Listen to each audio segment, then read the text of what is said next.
Good day, ladies and gents, wherever you may be around the world, and welcome to Splendid Isolation number 274. We've been going a long time. Don't have any guests at the moment, but hopefully someone will turn up. In the meantime, to give people time to join the stream, I'm going to start us off with a tune. Take up the white man's burden, send forth the best ye breed. Go bind your sons to exile, to serve your captives' need. To wait in heavy harness on flooded folk and wall. Your new gods sullen peoples have devil and have child. Take up the white man's burden, in patience to abide, to veil the threat of terror and check the show of pride. By open speech and simple, 100 times made vain, to seek another's profit and work another's gain. Take up the white man's burden, the savage wars of peace. Fill full the mouth of famine and bid the sickness cease. And when your goal is nearest, the end for the sword, what's love and heed and folly? Bring all your hopes to naught. Take up the white man's burden, no tawdry rule of kings, but toil of serf and sweeper, the tale of common things. The ports ye shall not enter, the roads ye shall not tread. Go make them with your living and mark them with your dead. Take up the white man's burden and reap his soul's reward. The blame of those ye better, the hate of those ye guard. The cry of those ye humor are slowly towards the light. Why brought ye us from bondage, our loved Egyptian night? Take up the white man's burden, ye dare not stoop to less, nor call too loud on freedom to cloak your weariness. By all ye cry or whisper, by all ye leave or do, the silent, sullen people shall weigh your gods and you. Take up the white man's burden, have done with childish days, the lightly profit laurel, the easy ungrudged praise. Come thou to search your manhood through all the thankless years. No age with give or wisdom, the judgment of your peers. Take off the white man's burden through all the thankless years.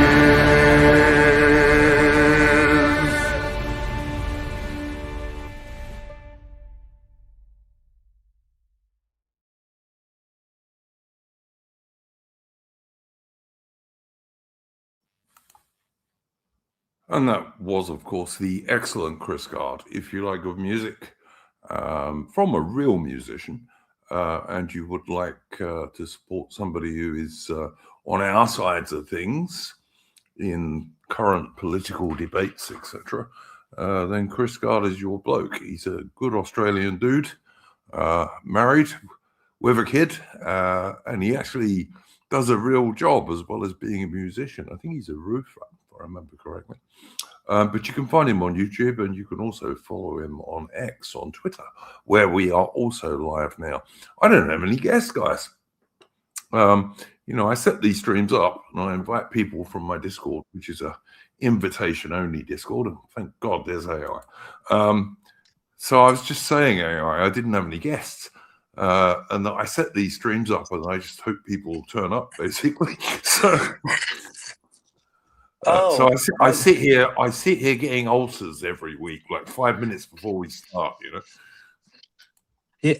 Now here's Mitch. I was going to say, where's Mitch? Where's all the? They've all been arrested. No, I hope not. I think our people are too sensible for that AI. I've sent out the link, as I always do. So hopefully Altman will join us at some point. I appreciate people live. They have other things to do. It is Saturday evening. I see Ataman. He's in the Basque country. Maybe you joining up with some Basque terrorists.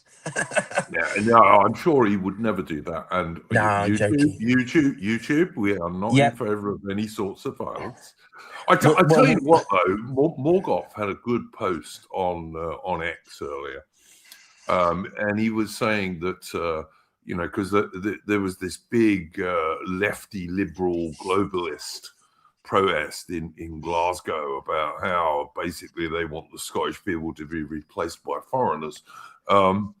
And he was pointing out, quite correctly, that the Scots can delude some Scots. I beg your pardon. There are many very good Scots, of course. We have some on our Discord.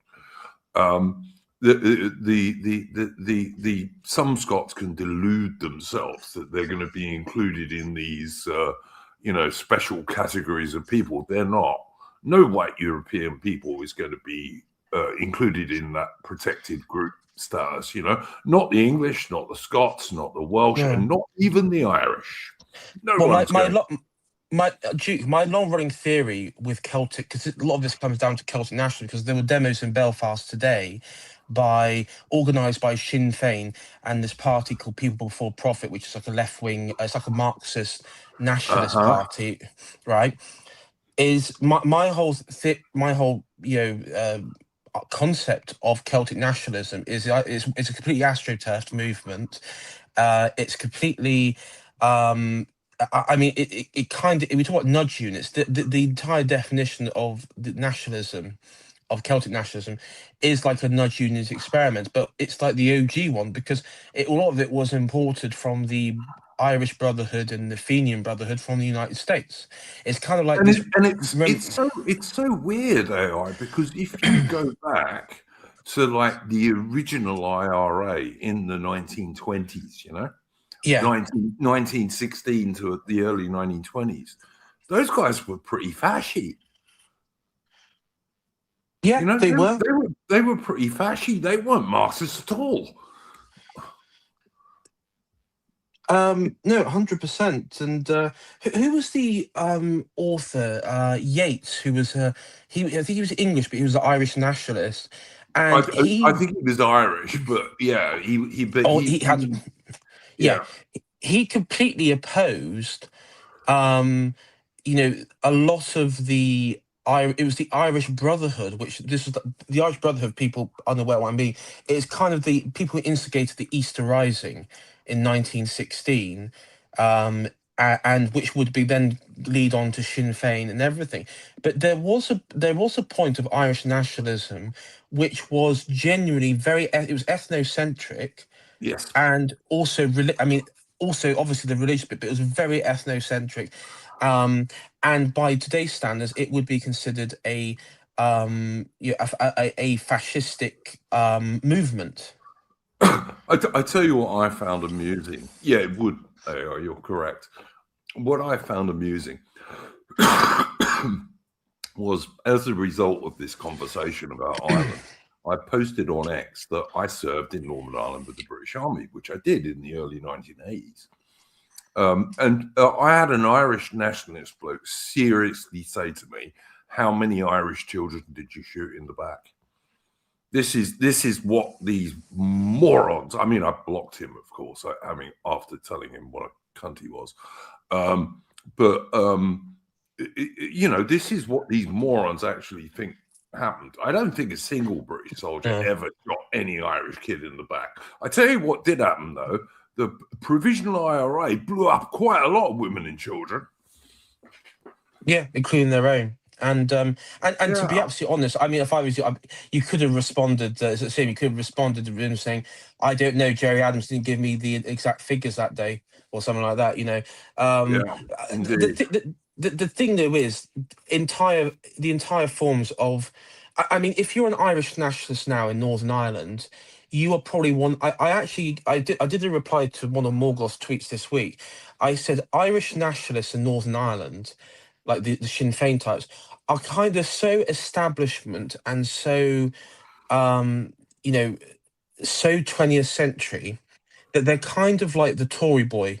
They are just like a generalized LARPer at this point. They are a generalized LARPer. Listen, David Vance put up a picture on X, which I reposted, which is 4 Sinn Féin women, one of whom looks to be some description of Indian, not Irish at all on one knee with their fists raised, supporting Black Lives Matter. Yeah, but and the thing is, the Irish nationalist movement in Northern Ireland, which then would come from the IRA, Sinn Féin, and the IRA. If you look at it in its inception, and see, this is what Aaron Hook would be saying. In its inception in the 50s and 60s, it was a civil rights movement based on the civil rights movement which was going on in the United States. Now, who are the people involved? You're talking about people like Bernadette Devlin. Yeah, absolutely. Yeah, right. Bernadette Devlin. Yeah, and who organised? What was it? Was the Ellis Island? It was the Small Hat Coalition. It was African Americans. It was to a lesser part like Italians and Hispanics, but it was a collective of people who were inherently anti-white, anti-European, in some cases quite anti-Christian as well. And they copied that model of a civil rights movement, and it was exported back to Ireland, particularly Northern Ireland, as a way, because at the time, the Ulster Scots were the majority. They represented, being the majority, the wishes of Northern Ireland and the people in Northern Ireland. And what you had was, and they like to paint themselves as the victims on this, but in reality, they went in there to deliberately do the classical Marxist Trotskyite method of stirring up, creating violence, and troubles. It's the truth, AI, that in the late 1960s, when that stuff all kicked off, right? When the first British troops arrived in Northern Ireland, little old Catholic ladies were making them cups of tea because the British troops were protecting them from the Ulster Specials and what have you, who were, because as you rightly say, the Protestants, the Loyalists were the majority, still are actually. And they were being protected by the British Army at first, and it was then that the Provisional IRA, who were always Marxists, right? Always, they were always Marxists. They decided, right, what we'll do now is we'll target the British soldiers, and we can fight our long war, which they thought would win. It didn't, but I still worry about Northern Ireland. I don't think the British government is desperately keen on it. But then, what is Keir Starmer keen on? If he can give something away that's British, he always will.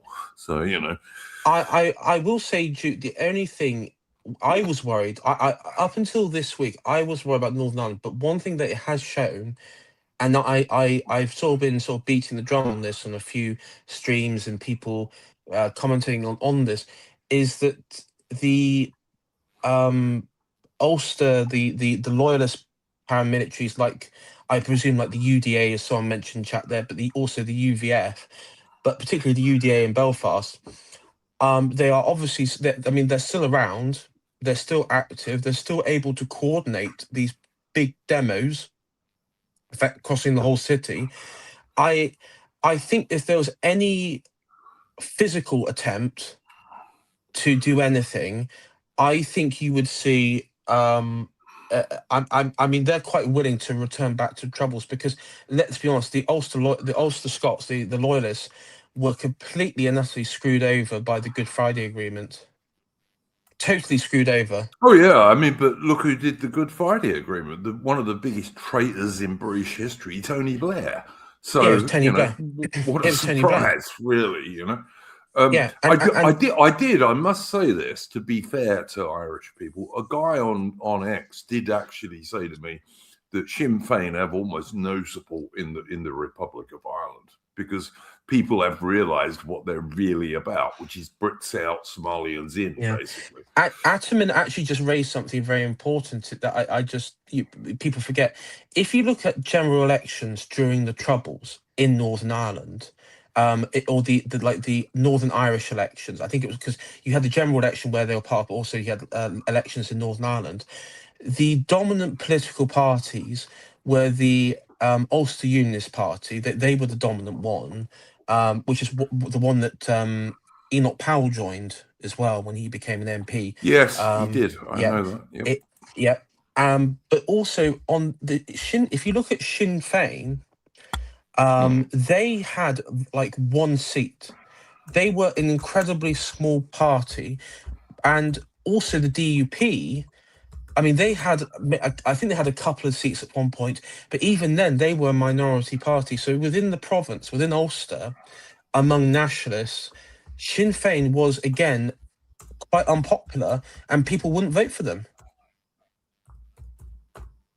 It wasn't until 2000. For sure. It wasn't until 2005 where the Ulster Unionist Party collapsed, and you had a surge in support. I mean, the pop that went to DUP, which under a very old Ian Paisley at that point, and also you had the collapse of the SDLP, the sort of moderate wing of nationalists, and you had Sinn Féin that came up, and this was all post Good Friday Agreement. Yep, which was done, as I said, by Tony Blair, but also with the help of that utter scumbag Bill Clinton, I believe. Yeah, and they even they did the boundary changes as well. If you look at the boundaries for the constituencies in Northern Ireland, it was redone so half would be for the unionists, and half of it would be done so that the nationalists could get representation as well. But before, it was representative of the actual demographics of the population. So 70% of the seats would go to a unionist loyalist party, and then 30% would go to a nationalist party, or an independent, also standing as a nationalist, or what have you. Yeah, it was that proportional representation bullshit. Yeah. Can I? Sorry to interrupt you, AI, but I just want to say hello to Mitch, who has joined us. Mitch, how are you going today? Same old, same old. I knew you'd say that, man. Mitch's Midland stuff every week is kind of funny, actually. So, guys, we listen. We'll no doubt come back to the Belfast protests and what have you, right? Which I think everyone on this channel fully supports. Although when they first started, I saw loads of people on X claiming they were in the Republic and all sorts of things. No, Belfast is a British city, guys. Sorry. I know this. I've been there. But anyway. I dare any American Irish laugher to go to the middle of the Shankill Road and say that. Yeah, there are places you wouldn't want to support the provisional IRA in Belfast, I can assure you. Yeah. You wouldn't be standing up too long. But yeah. That'd be a good YouTube challenge for like modern day, like they say they go to like the middle of the Shankill Road and shout something pro IRA, and then they have to timed run to the Falls Road to see how fast they get to the Falls Road. They'd have to run fucking quick, I can tell you that. Yeah. But yeah. But anyway, Yes, indeed. As Richard Hughes says, there are Union Jacks all over this place, and Irish, Northern Irish Ulster red hand flags and no surrender and all that stuff. Yes, absolutely. Which, by the way, I think many of us on the mainland of Britain could learn from that no surrender thing these days. I really do. Well, I mean, actually, because the thing about Northern Ireland is like there's the Iron Law of nationalities where those who live closest to the periphery are often the most nationalistic. So the Northern Irish living close to the Irish means that they're going to be the most British of the British, if that makes sense. Yeah, no, absolutely right. Yeah. Yeah. I mean, look, when I served in Northern Ireland, none of us were worried about the loyalists trying to shoot us, because they didn't. You know, they just didn't.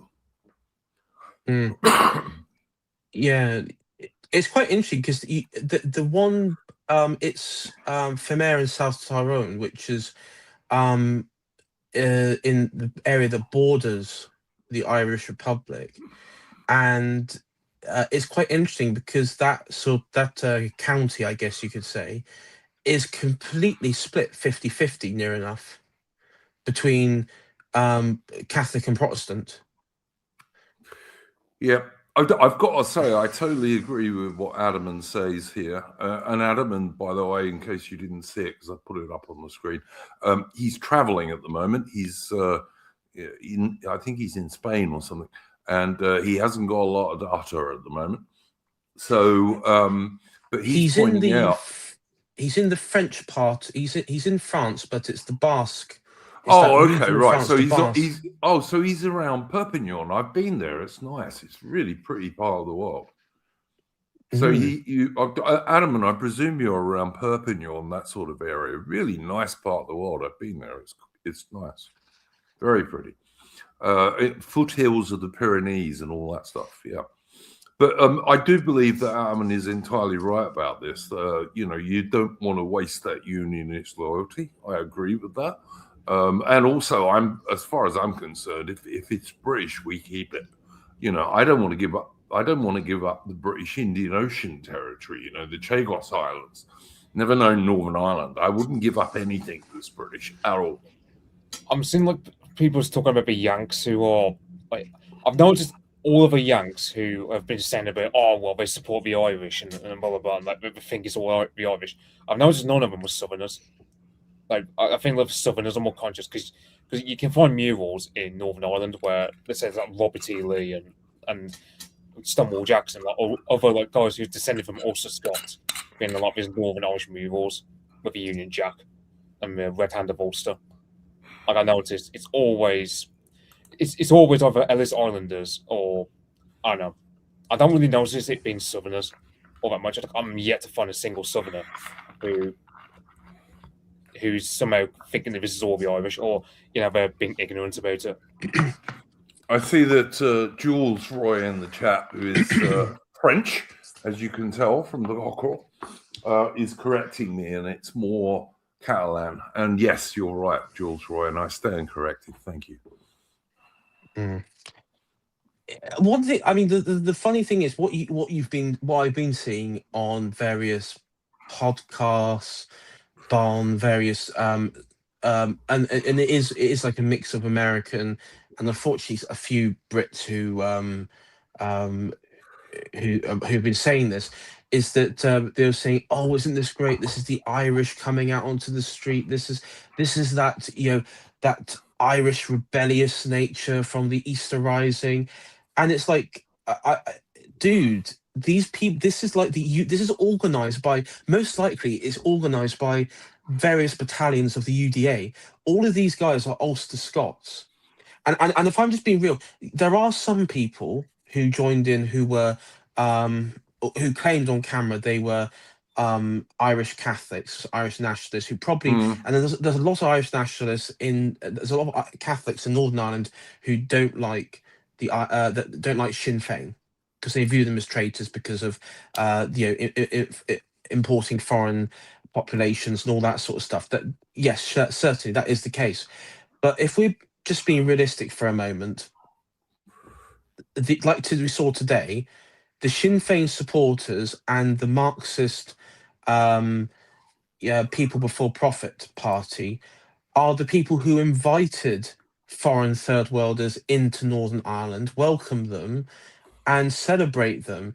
And it's Sinn Féin in the Irish Republic that attacked the Roman Catholic Church and radically changed Irish society from a very traditionalist, and I would say a very wholesome society. I mean, I know I could be critical of the Ireland and the Irish people, but I would say, before those entire sweeps of referendums, I would say, and Ireland was a safe country. Relatively speaking, minus the troubles, it was a safe country. You could go out at night. You could walk in towns and cities. Sure, These were sure. these Yep. were and they were healthy societies as well. They were deeped in their history and tradition, even though there was an element of anti-British. But that being said, but what you've got now is you've got this entire, like, I guess you could say that this American fantasy interpretation of what's going on. And yeah, there are people in the Irish Republic who aren't happy about what's going on. That's there. But the Northern Irish, in Northern Ireland, the Irish Catholic population, or the nationalist population at large, are, I hate to say it, completely cucked leftoids. That's just what they are. And it's the same in Scotland as well. Hang on, AI. Look, there are people in the Republic, for example, who are not supporters of Sinn Féin type policies. They don't want the Irish people replaced by people from Somalia and every other part of the third world. There are some base people in Southern Ireland. We're not saying there are none, because there are some for sure, and increasing numbers of them too. And even in places like Northern Ireland, one of the things that loyalists and nationalists have cooperated on occasion has been to protest against this mass immigration shit, Yeah. No, I mean that absolutely there are groups, but as I'll say, the protest that we saw, the fiery yet peaceful protest that we saw over the week, if I was to guess, I would say quite overwhelmingly, it was people from the Protestant community. And the reason I say that is it looks like the HMOs, the housing for migrants, was largely put in and around Protestant communities in northern Belfast. What a surprise. Anyway, Yeah, what a surprise. and East Belfast, exactly. The reason why they came out is because they're not putting HMOs in West Belfast, which is where this is the IRA Sinn Féin stronghold. I know. I've been there. Yeah. Yeah, I was gonna say, yeah, and they're not putting it in the likes of the old bandit country, like County Omagh. They're putting it in places like Portadown, which is a very, very strong. I mean, it's overwhelmingly unionist, that area, and as well as East Belfast. Look, I think it's worth pointing out that this. I think he was a Sudanese, wasn't he, who did this atrocity in Belfast? Yes. Initially, people thought he was Somalian, but he was a Sudanese, who are a very similar people in parts. They're next to each other if you look at a map. This guy, right, he stabbed out both the eyes of this bloke. Yeah. And then tried to behead him, and also stabbed him all over the face in other places. Now, Sir Keir Starmer, two-tier care, comes on the television, and he doesn't say this is a completely unacceptable atrocity by an immigrant, right? He doesn't say that. He says what's completely unacceptable is the people protesting against it. That's what he said was unacceptable. Not someone having their eyes stabbed out. No. And then trying to be beheaded. It's the people who don't like that who are unacceptable, according to the British government. It's fucking ridiculous. Yeah. You know, it's like clown world is not a strong enough term for what that is.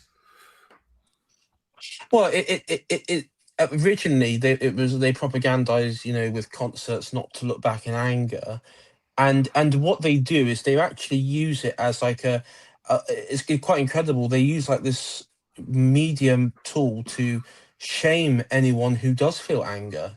That is actually a shameful thing.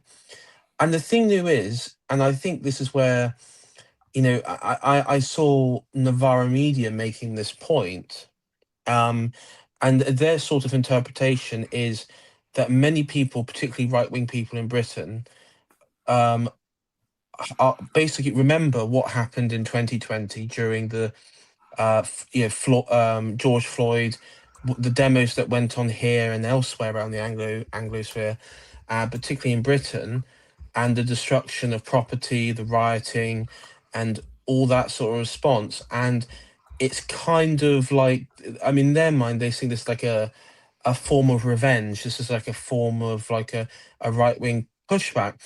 And I would say, in some degree, that is true. It is because, what you guys did, what a lot of the progressive types, is that they saddled themselves with elites, in the West, and they saddled themselves with them to, um, you know, to implement all these changes in society, and to make hay with COVID and everything else. And I think there is some like strong physical reactionary movement growing, which I don't endorse by any sense, but at the same time, uh, I think it's inevitable at this point. The cat's out of the bag. Well, look, the other thing I'd point out about this Sudanese guy who blinded this poor bugger and tried to chop his head off is that he had already been through Paris in France, which even the fuckwit United Nations says is a safe country. He'd also been through Dublin in the Republic, which the United Nations says is a safe country. So how on earth was he a refugee in the British city of Belfast? Why didn't he take asylum in France or in the Republic of Ireland? The calling him a refugee after he's been through all these safe countries is just a lie, basically.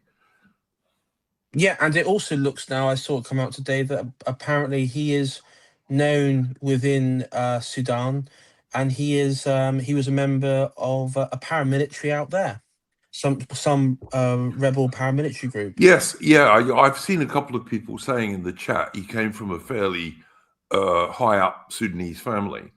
And apparently, yes, they have a reputation for performing atrocities on Sudanese people. So, what a surprise. If you import the third world, you become the third world.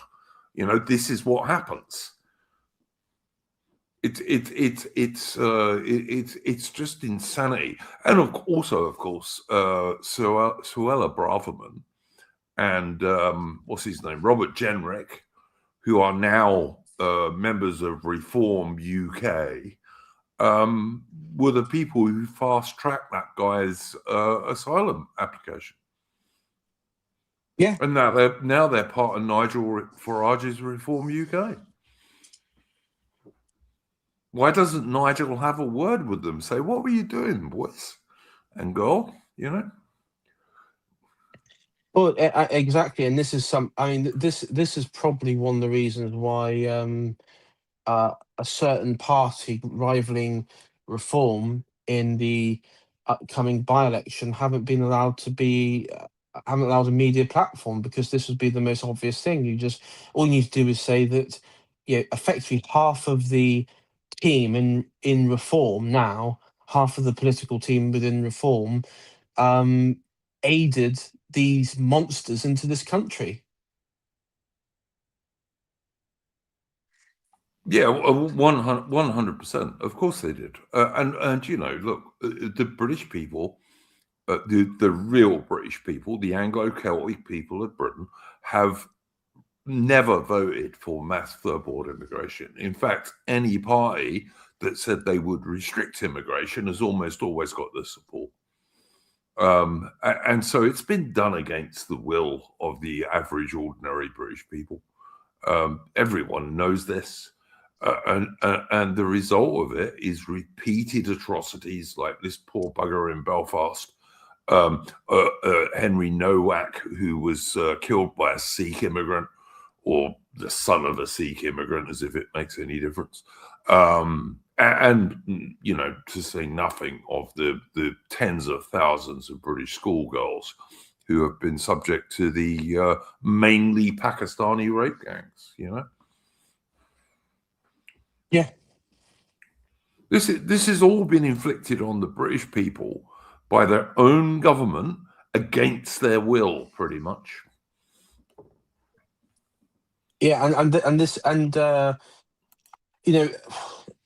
don't think the British state realizes the problem with the likes of Northern Ireland, because the nightmare scenario is if people protesting who are angry, who are going out onto the streets and everything, if they're able to look and say, okay, hold on, you got UDA, UVF, and various other battalion groups.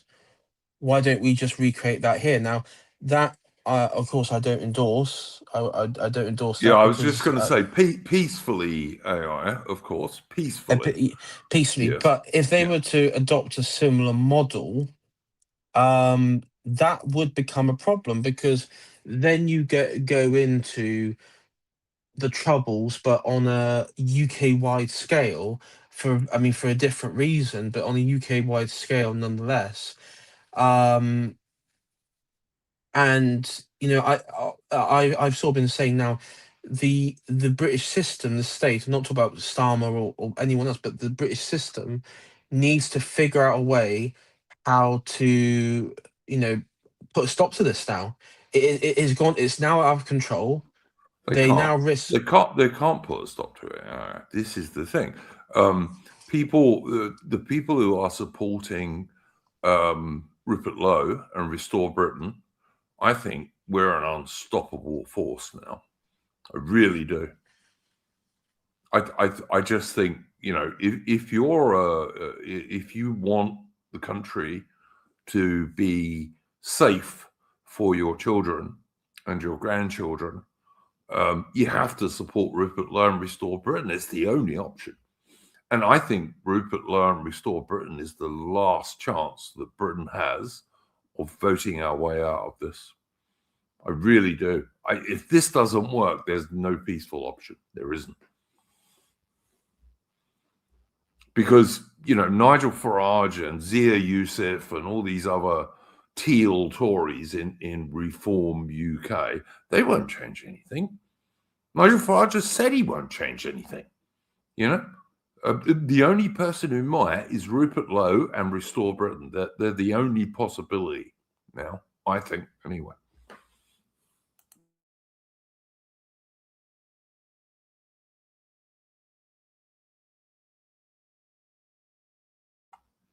Mitch, what do you think? Dead air, mate.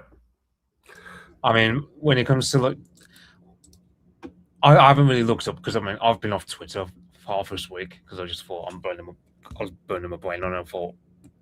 So I don't really know the ins and outs of the story. All I know is they were talking about pogrom in Belfast, and to my knowledge, there was no single deaths. As we were burning down some houses. I won't use yeah. Some houses got burnt down, but no one got injured, even as far as I know. It's like and the thing was, because of the way that the loyalists are organised, no one's been ratted out. No one took the mobile phones of them. They've all got wearing balaclavas. They all perfectly coordinated. I don't know how they're coordinated without their mobile phones, but they find some way to coordinate it. So, yeah.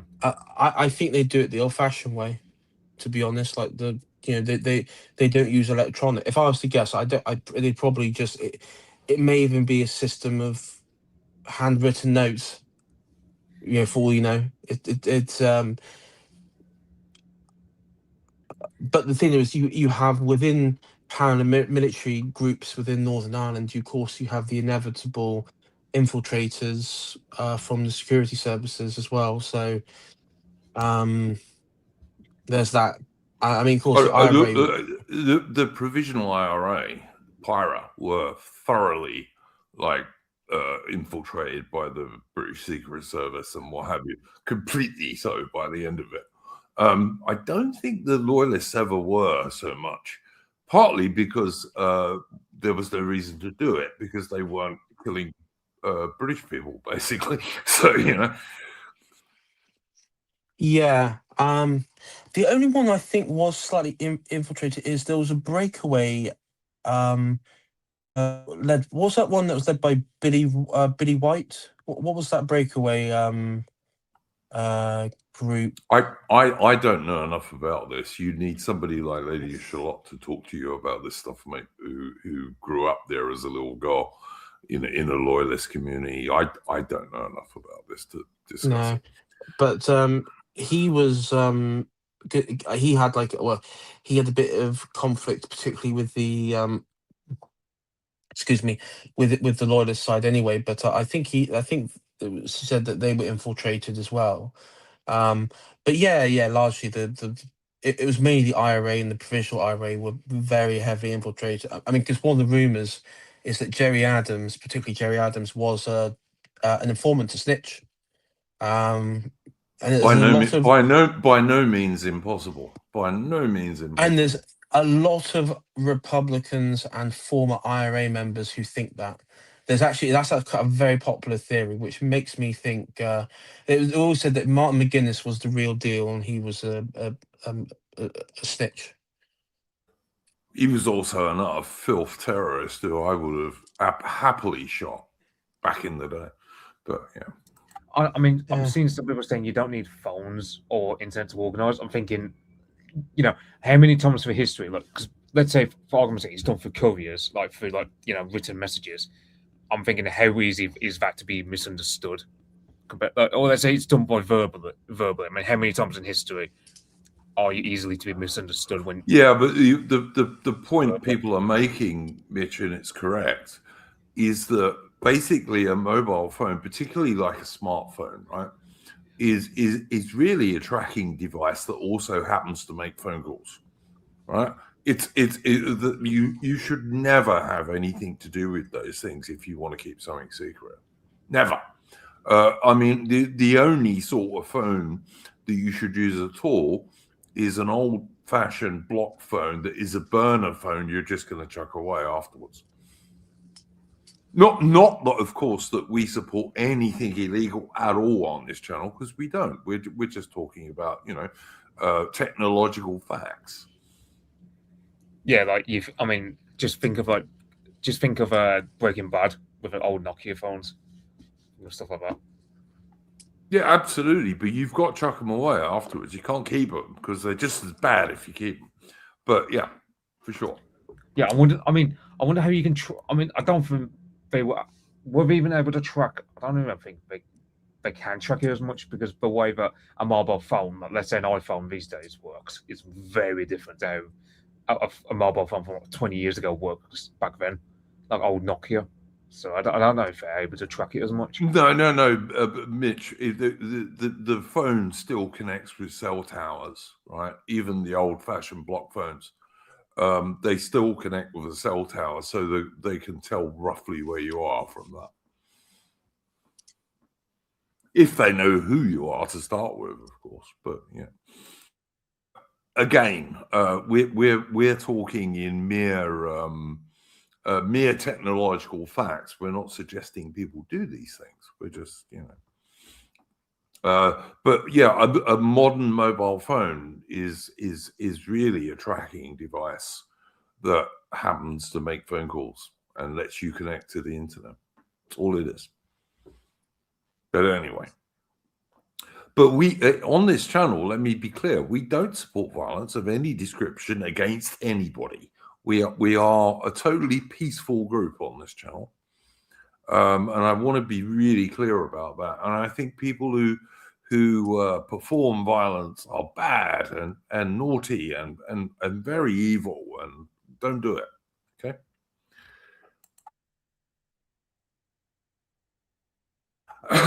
Did either of you gentlemen have a first topic you wanted to talk about this evening? I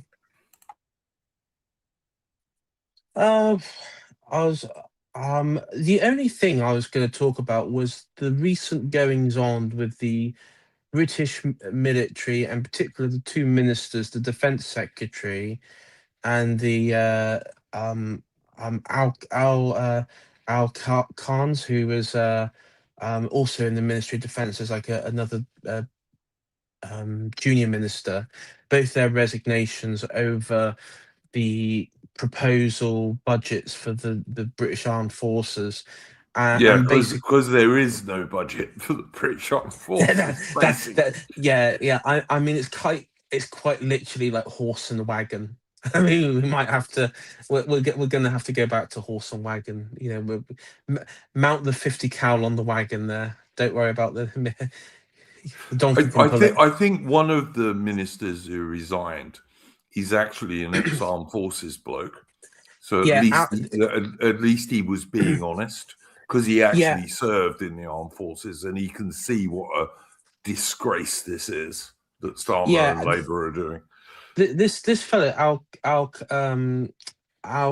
Cairns, and he is a former officer, member of the SBS, the Special Boat Service. He is and he's been very critical. He went on and did like the media circuit yesterday, and during that time, he joined with Healy, who also resigned, and he's sort of been echoing the points, but he's been going a bit further, and he's saying, the government is cowardly for allowing in what he called the Irish. Go back to Ireland very quickly. Irish nationalists to bring prosecutions against former servicemen who were served in Northern Ireland. Absolutely right, because don't forget, part of the Good Friday Agreement was that almost all the provisional IRA terrorists who were in prison were released.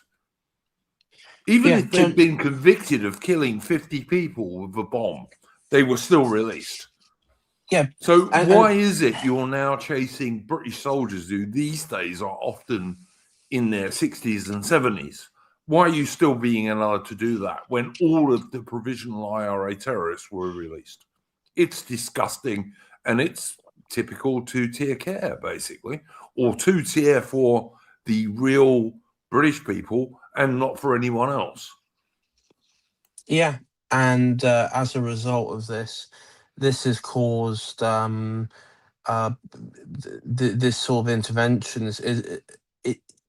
I think on it shows quite an interesting bit, because it seems Al Cairns is quite connected with the military. You could say the British military, like the officer corps of generals and all that sort of stuff. Who are quite politicized. They're into the politics. For anyone who doesn't understand, if he was SBS, which is the Royal Marine Special Boat Service, that is the British equivalent to the Navy SEALs in America.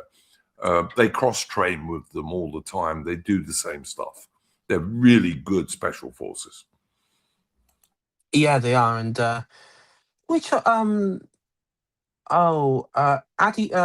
Paddy Ashdown, he was a member. He was at SBS, wasn't he, as well? I think he was SBS. I know he was Royal Marines. He may have been SBS. I don't know. It was a long time ago now. But yeah, he was certainly a Royal Marine for sure. And the SBS are all Royal Marines, basically. But they are the much smaller in number British equivalent of the US Navy SEALs. Although because they're British, I'm sure they're better, actually. But there you go. I'm biased. Yeah. I think that's probably safe enough to say. So yeah, so you got that MP, And there's a part of me that thinks the way that he's been criticising, I mean, he's sort of gone beyond criticising Keir Starmer, and he's sort of pitching, policy quite policy that you would expect to should be coming from Farage, but also copying policy that Rupert Lowe's been going off. And I think this Al Khan's is actually might try and when the leadership bid is triggered, I I think Burnham might win. Though, if I'm absolutely honest, I think Burnham will probably most likely win, and I think this Al Khan's might try and trigger a leadership bid himself. Yeah, look, I think he's way too right wing to get elected to Labour leader. I would like to talk about this a little bit later, because I don't think it matters if Burnham wins that by-election. It doesn't matter, because even if he does win that by-election, he's still got to win the Labour leadership election, which is by no means a certainty. And even if he does, he can't change anything. He is committed to all of the Labour policies. So nothing will change. He's not going to save Labour. And anyone who thinks he will, is a fucking idiot, as far as I'm concerned. But, that's bringing us on to the by-election, which we are absolutely going to talk about in a bit, particularly the enormous turnout of Restore Britain people to go and door knock and all the rest of it yesterday, I believe.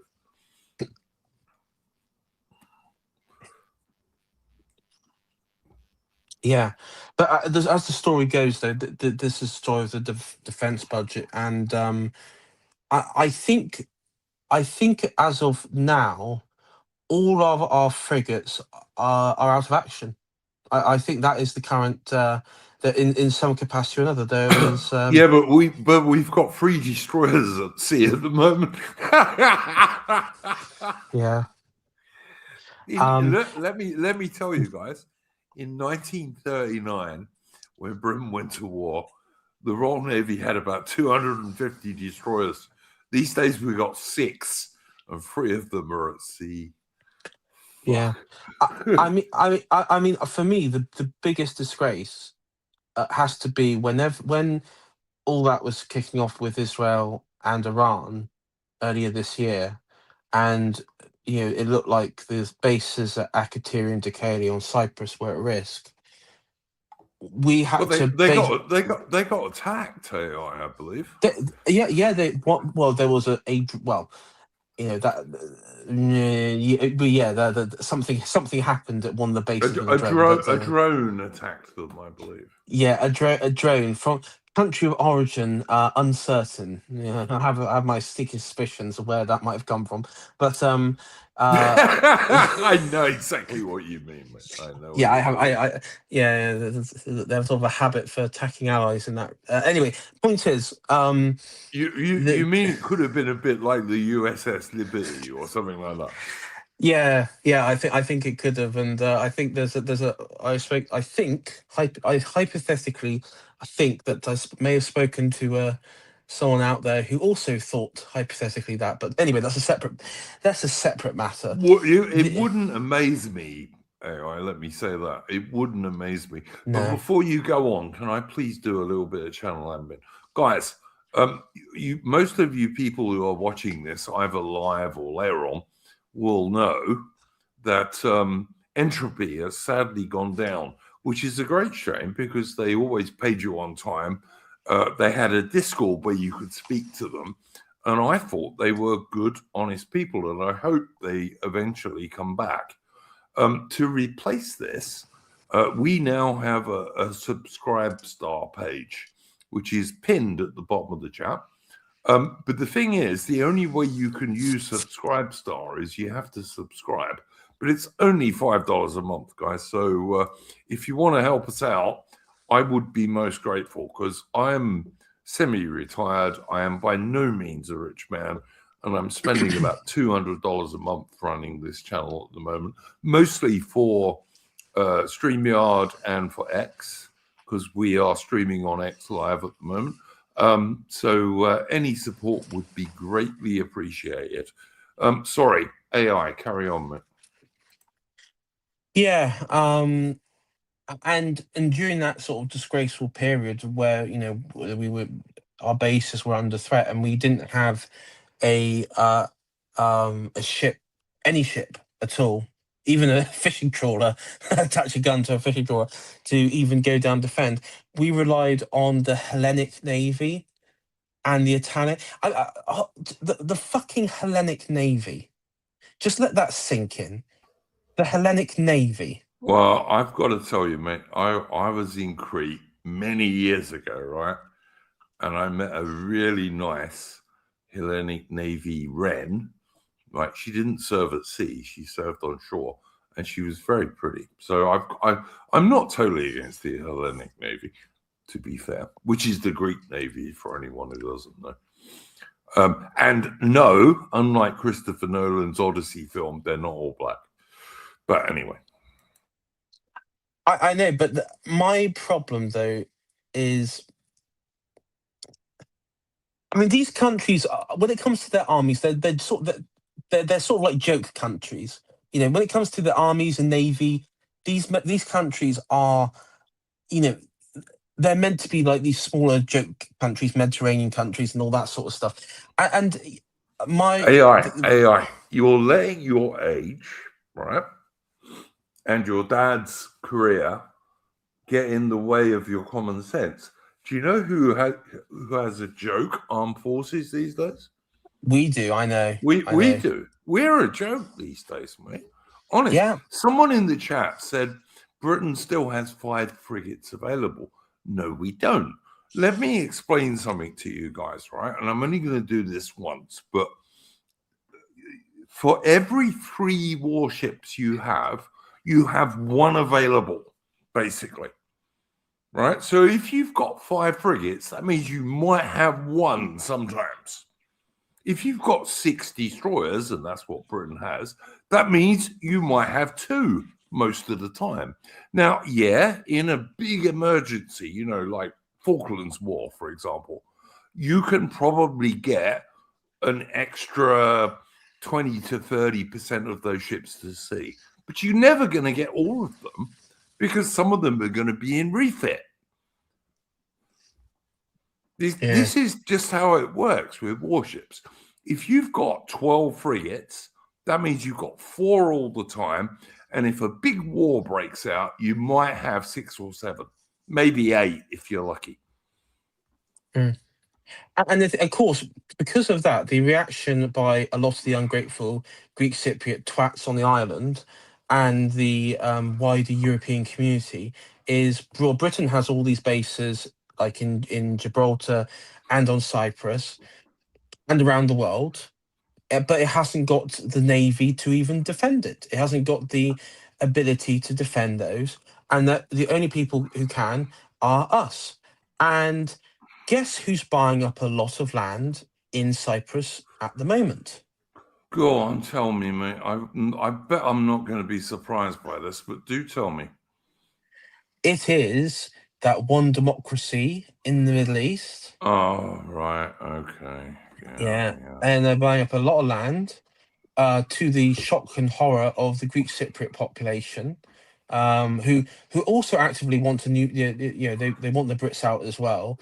A lot of them as well. So it's kind of like, well, you know, you're going to go. Not all of them, to be fair. Not all of them. Not all of them. But you know, the one particular female journalist who was very critical of those bases was then like, oh my God, you got to Israelis buying up all this land in bulk, and it's like, well, AI, you will know about this much more than me because I believe you were born there.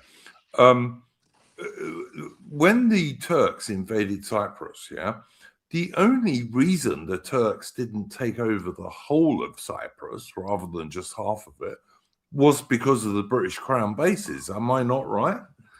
Yeah, there's this big myth, and that's true. There's this big myth that when Turkey invaded, they And I seen Hassan, was it Hassan Pike? No, it was Cenk Uygur saying it in a sort of when talk about Cyprus.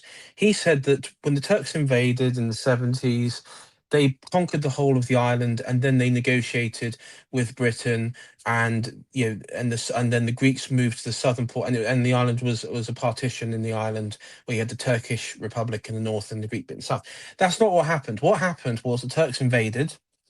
They secured most of the north because that's where the bulk of the invasion. You did have paratroopers landing around the island. And by the way, where the British Crown bases are not, they're not in the north of the island. They're in the south. They're in the Yes. south of the island. Yeah, Exactly. Yeah, and when the invasion was taking place, you did have detachments of British forces that were outside the sovereign-based territories. They were along the main road, because this is so my dad was out there during that time of the invasion, so and he remembers it very well. And basically, what happened was they were, help evacuate the embassy in Nicosia, as well as other British assets in the capital. They went back to the sovereign bases, and they took up position, and there were columns of tanks. And at that time, when we had an air force, we had total air dominance, and we told the Turkish military that if they crossed, we would wipe out their entire armored divisions. Their entire armored divisions would be wiped out. And let me tell you, right, I'm not always the greatest fan of the Royal Air Force, although it is the British Air Force. And I will just say this, that back in those days, which was the 1970s, wasn't it? Anyway. Yeah. The Royal Air Force had much better aircraft than Turkey did. Much better. Yeah. And when it's quite funny, what Dad remembers, when the order went out, the tanks stopped bang on the line, and then they just went round the bases until the point where they couldn't, and then that was it. The invasion was over because they couldn't go any further. And there was a negotiation between the three governments, and the Greek Cypriots would control the south, and the British bases would be there as a guarantor. You'd have the UN would come in and have a demilitarized line through the center of the island that goes through the capital, Nicosia, and divides the island. And then you'd have the Turkish Republic in the north, which isn't recognized. It's not a recognized country, even to this day. And that was it. And it was down to the British bases. Why? Yeah, if the British bases exactly. weren't, The reason there's still a Greek part of Cyprus is largely the British Crown bases. Yeah, without the British bases, the Turks could have they would have easily taken the island. Yeah, easily. Yeah, absolutely right. And let me tell you, I have a little tiny connection to Cyprus in that when my dad was serving in Egypt, he was guarding the Suez Canal zone in the very early 1950s. He got one leave of 2 weeks, and he went to Cyprus, and he loved it. He thought it was great. So there you go. But I mean, compared to Egypt, of course, Yeah. Yeah. And it's funny because when we were in Cyprus, we went to Turkey. We went to Syria. Even this is when it was obviously this was well before all that kicked off there. That was under it probably would have been maybe Assad or his father. I can't remember. I'm not sure, but I was quite young at the time. So it would have been his dad, I think. Anyway, but yeah. But yeah, no, Cyprus and the British Crown bases, which are huge, by the way, they're a good thing for a Cyprus, and particularly if you're a Greek on Cyprus, because if they weren't there, the whole island would now be Turkish. Well, and the whole island, just as the other thing, is today from, because we're still in touch with people, neighbors and stuff that lived out there. Today, Cyprus is a hotbed of spies. It is very much a hotbed of spies and intelligence services. American, Israeli, Mossad. Oh yeah, for Yeah, sure, for sure, yeah. for sure. And the Turkish, of course, yeah, Russian, a whole lot. Whole lot. I got to tell you a story, AI, right, which you will probably find amusing. Like, like the RAF regiment are the ground guys who guard Yeah, our RAF bases. Yeah, yeah, they that's right. do. Yeah, Yeah, they do anti-aircraft stuff, but they also, like, if someone's going to actually try and invade your airfield, the RAF regiment are the blokes who will fight them. And I've got a mate who is RAF regiment. And a few years ago, he was getting bored, and he said, "Oh, I don't know what to do." And I said to this bloke, I said, "Mate, try and get a posting to Cyprus." I gave him all the usual. Listen, I'm an old soldier, so I used all the normal stuff. I said, "Look, dark-eyed Mediterranean beauties and all the rest of it." Yeah. And do you know what happened to this poor bastard? He applied and they accepted him. I think because he's some sort of radar dude, you know. yeah, And he went there and the fucking China virus broke out. So, like, he was hardly allowed off the fucking base. And when he was allowed off the base, he had to wear some idiot mask. And he was not happy. He slagged me off about this. And I said, "Look, mate, how could I know that they would come out with, a bad flu's going to destroy the world? It wasn't my fault. But, normally he would have had a good time there, I think, yeah. Well, that's a bit. What could have happened is there could have been an attack from from Lebanon, from there could have been a second attempted Turkish Yeah, invasion. no. They, You're misunderstanding me, IL. Look, he's a RAF regiment guy. So yeah, if you join the British Armed Forces, you know you might have to fight anytime. That's why you join the armed forces. Of course it is. But my point is that Cyprus used to be a good posting, is what I'm trying to say. yeah, Like yeah, like an easy it's a six, much better posting than like being yeah, somewhere in Germany or whatever, yeah, like an easy six, as they used to call it, without there, yeah, like Yeah, um, it's yeah, got nice beaches. It's got a warm climate. It was a popular posting for British yeah. servicemen. I mean, the choice would have been, you know, it, like, would you want to go to Cyprus or the Ascension Islands? It'd be like, Cyprus, hands down. Yeah, there's no women on Ascension Island for one thing. But yeah, all right.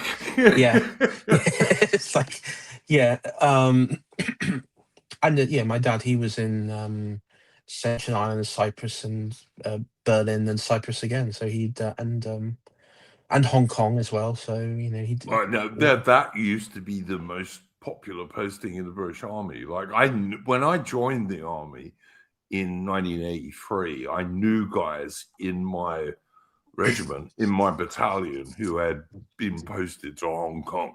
And I was so envious of those guys. They had endless stories about what a good posting that was.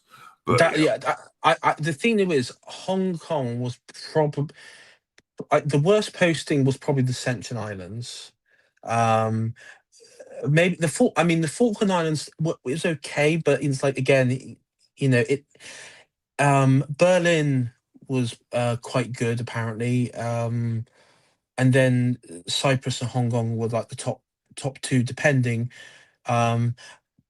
Probably It depends what sort of, like, if you're really like into the Mediterranean weather, then yeah, Cyprus would be the ideal one, or or We Gibraltar. also AI. We also had guys who'd been posted to Belize, like in Central America, Oh and yeah, if you liked jungle training and stuff like that, that was cool. Like I would have gone there, and I would have found that pretty interesting, actually. But then I always kind of like tropical places, as you know. So whatever. yeah, somewhere like that would have been quite good. But yeah, Cyprus was, you know, it was it's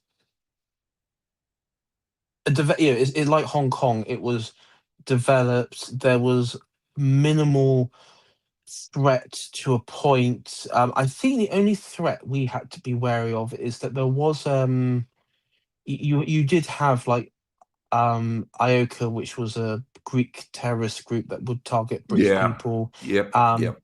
and also there was the Black.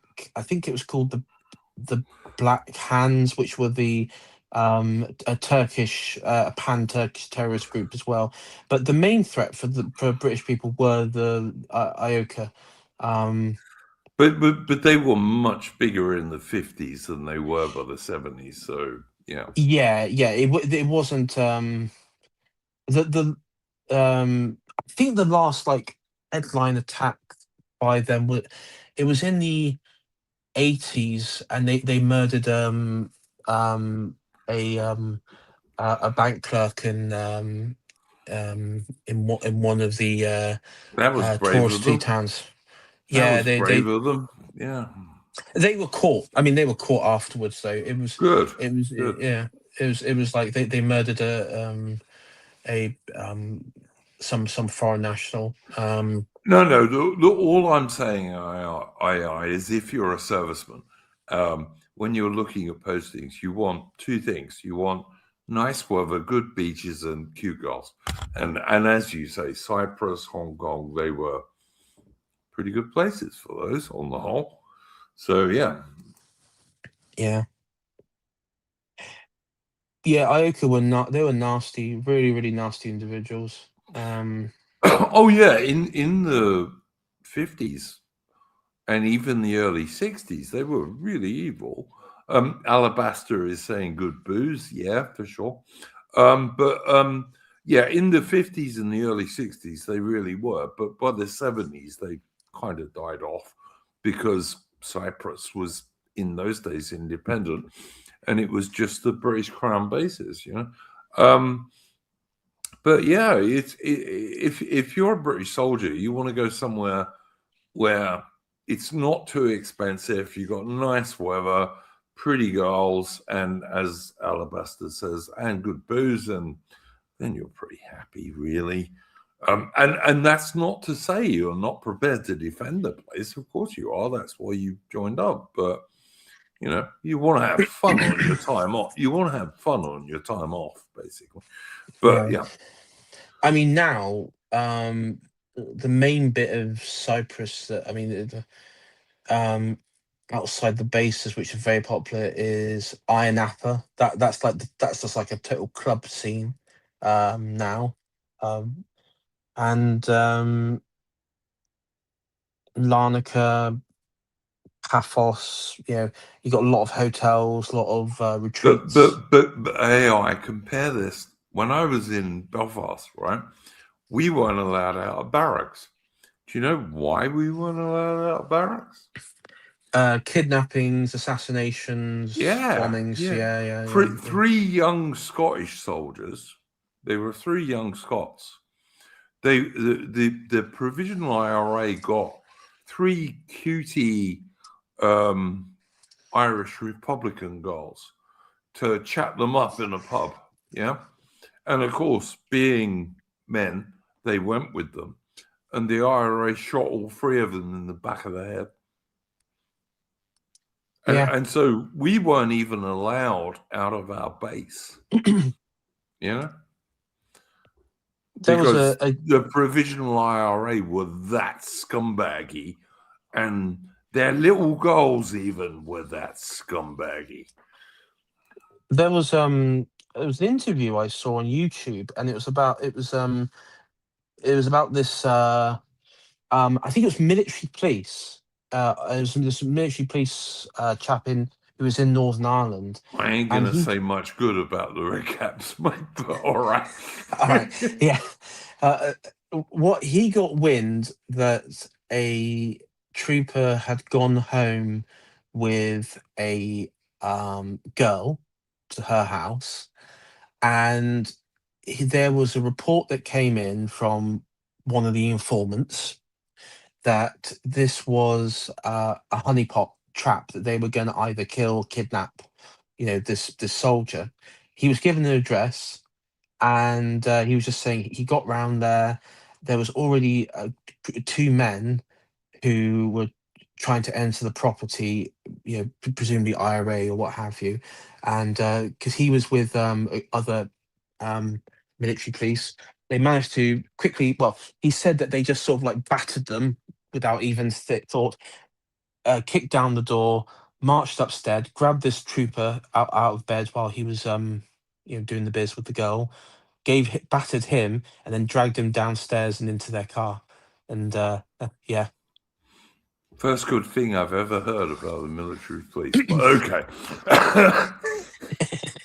Yeah, yeah, and I think there was like that was like that was one from one military piece, which again I know not popular, and the Red Caps are not popular in the. There is an RAF police, isn't there? I don't think they're all that popular either, really. No, I would say though we did have regiments. Like I remember when we were out there, that we had the Green Jackets out there. The thing is, a lot of the RAF personnel are not as rowdy as the Army regiment men. This is true. The RAF are a bit gay. It has to be said. No, I'm they're sorry. not. I'm sorry. They're, I'm joking. there's not. There's too many gentlemen. I mean, the thing is, a lot of the RAF guys out there had like families and children there already. So I guess they were like a bit more, Well, this is always true about like the longer term guys who've been in quite a long time. Yeah. Like, you've signed up for 9 years or 12 years or what have you. And very often you're an NCO. Yeah, absolutely true. But your basic privates, or I guess in the RAF they're called airmen, aren't they? Airmen. Yeah, those guys tend to be single blokes of 18, 19, 20, and they're not, they don't have so many ties, you know what I mean? Yeah, I mean, my dad, he was an officer. At this point, I'm talking about Cyprus, he was an officer in the RAF.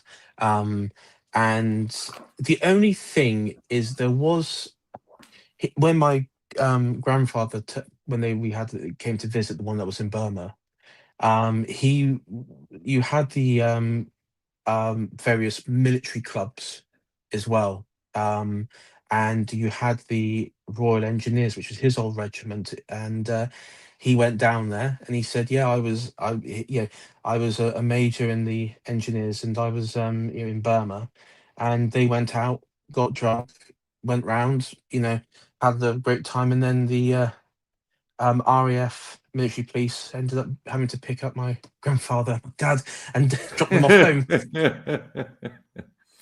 Yeah, if you're an officer, they will do that. Since you mentioned the Royal Engineers, who are a really good unit, by the way, everyone in the British Army likes the Royal Engineers because they help you do stuff.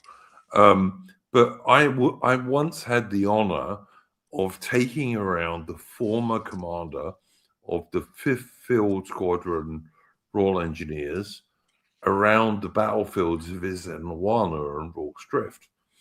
And for anyone who doesn't know, Lieutenant John Chard, who was the commanding officer of Rorke's Drift, he was 5th Field Company Royal Engineers, and the 5th Field Squadron Royal Engineers, which I'm sure doesn't exist anymore, but it did back in those days. That's their successor unit. So I took this major around Rorschach and this and Luana, and that was really cool, actually, because he was so interested in this because it was his regimental history, you know.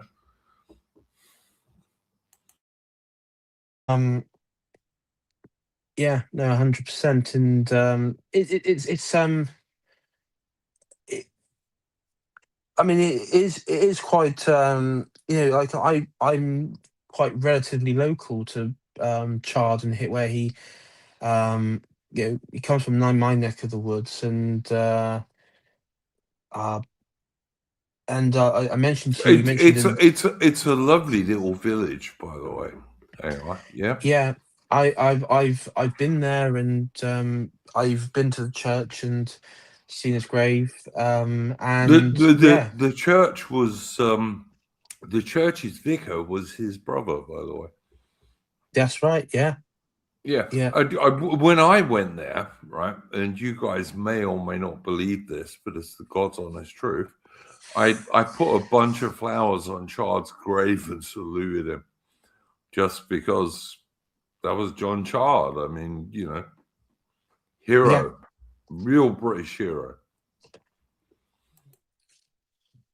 I mean, Rorke's Drift, and some have said it's. I mean, you could say it's like the British Thermopylae. I mean, it's more success. It was successful than the Alamo Thermopylae from the victor's point of Yeah, view, and it we was just won, mate. We yeah, won. it was, yeah, Under 140 British soldiers, about 4,500 Zulu warriors, 12-hour fight. Like, that was bad, man. 12 hours of fighting. And in the end, the Zulus had to withdraw because they couldn't beat under 140 British soldiers. Because they were good soldiers with good leaders, and yeah, it was cool.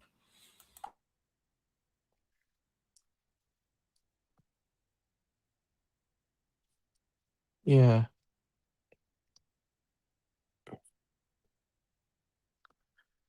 Someone's seen Dick Turpin's grave.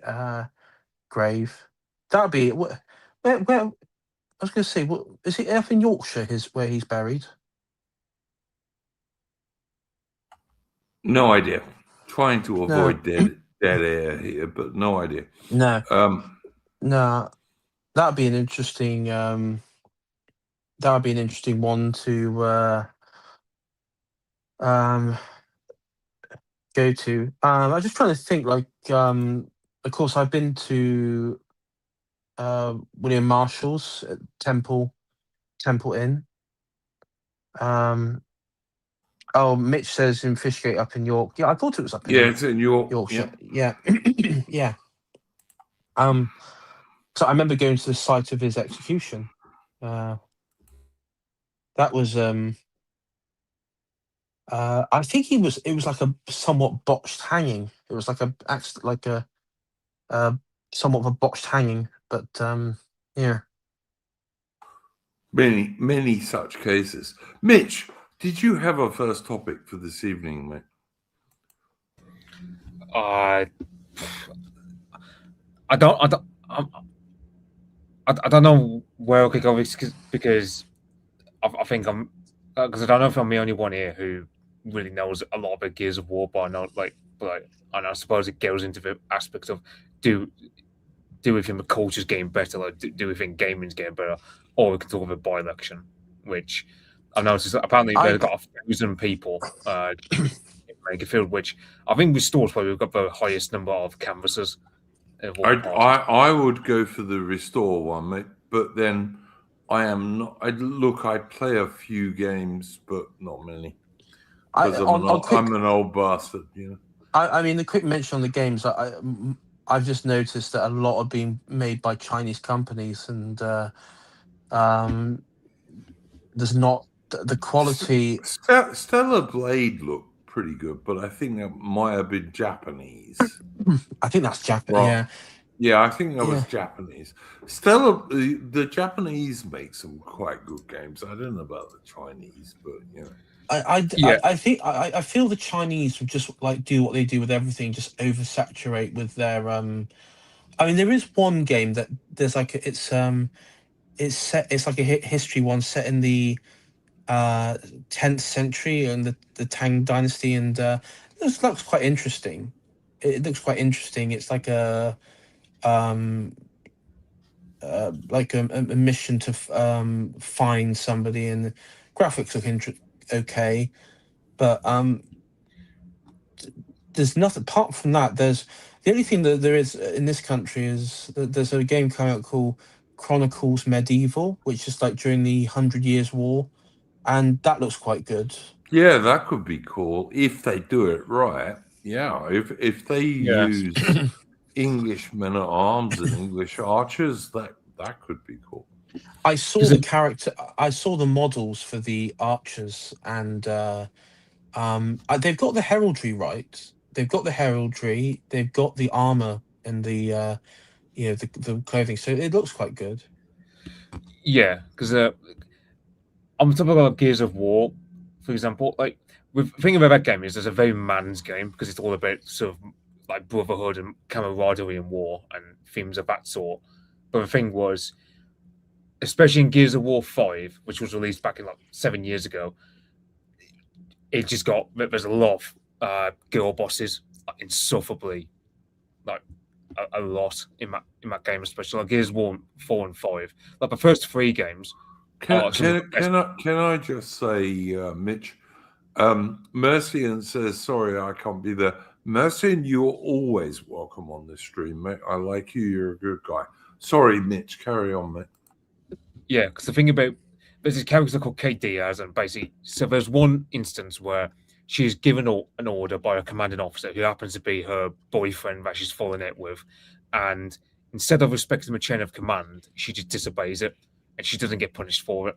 Which to me, that kind of tells you everything about how they screwed up Gears of War. Because it's like the original character you play as in the first 3 games, he did the same thing, and he got punished for it, but insufferable girl boss does it, and she's applauded for it. That's why like everyone hated the Gears of War 4 and 5. And so yeah, I mean, there's this new Gears of War, which is like a prequel, and I gotta be honest, like I'm cautiously optimistic. I know, I think like there's two, was what I'm trying to think. What's on my wish? Like, for example, I'm trying to think what's on my wish list on some, because I know there's a Knight's Path, which that looks good. There's Grand Tactician Napoleonic Wars, and then I heard like about Chronicles Medieval, which that's the one I mentioned. Yeah, that looks quite good. I saw the battle gameplay for that, and again, one thing again is that it shows that cavalry charging into spearmen, pikemen in particular doesn't work. They sort of got that down. It looks quite Total War, Warband, Mountain Blade-esque. It's sort of a combination of that, and I mean, we'll see. We'll see. I do fear that it may be very buggy in early access, but I think for me, my concern is because it is being made in, it made like, I think it's like French and English types. I am a bit concerned with some of the stuff that they've said when it comes to, not like any woke stuff, but there was like this one weird bit. They said, England was everything was very decentralized, and it's like, well, France, that is true, but not England, not the English crown at the time, under Edward III. That wasn't true. So there's a lot of like little bits in there that I would say they need to maybe revisit. But yeah.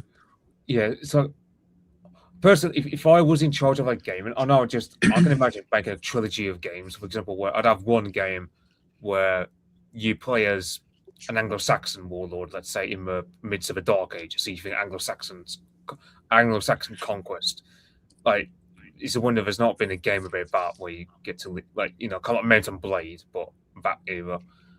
Or is the one that you don't get to, for example, I said back on Wednesday, we ought to have like a film trilogy where it's like about Richard the Lionheart. So you have a first film about the Third Crusade, second film about his captivity, and then third film all about his rivalry with Philippe Augustus, for example. Yeah. Well, I heard like with the Kingdom Come people that make Warhorse Studios, they've already announced that they're going to make a spin-off game, which is going to be like released next year, with a Lord of the Rings game they're making, but they're making a third king. It's not like the third Kingdom Come. It's like like Fallout New Vegas. It's like a spin-off game from the main franchise, and it's going. No one really knows what it's going to be, but you could have, like with Medieval Chronicle, you could have something similar. I mean, there was one game on Steam where it's like a village sim, but it was actually you're like the village alderman, and you've just come back after the Battle of Hastings from the Saxon side, and your side lost, and now you have to just go back to ruling over the village and sort of managing the population with the harsh taxes from William and the Norman pillaging of the countryside and things like that. And something like that would be quite interesting. Yeah, but then you need a Robin Hood character, of course. Joseph Baker in the chat is saying, to Mercia. I thought you and Mitch were the same guy. Brummies sound the same. I can't tell you, Joseph Baker. No, they don't. Like Mitch and Mercian have totally distinct accents. Like if you're Englishman, they do anyway. But all right, fair enough. I mean, Scousers do sound the same to me, though. Yeah, all right, Scousers, but they just come from Liverpool, Whereas someone from the Midlands is a pretty big area, isn't it? AI. You know what I mean? Yeah. True. Even you, right? You've got a posh West Country accent, yeah. But someone from the extreme southwest of Cornwall doesn't sound the same as you. No, or Devon, or even where I live in Somerset, they have. That's what I'm trying to say. Yeah. Is that if you're actually English, as I am, like people have criticized me. They've said, "Oh, you're an expat." All right. Well, yeah, I lived my life after I left the British Army. I moved to South Africa and then I moved to Australia. So yeah, I'm an expat. But you know what? There used to be like British Empire countries, but whatever. And British Empire white countries, by the way.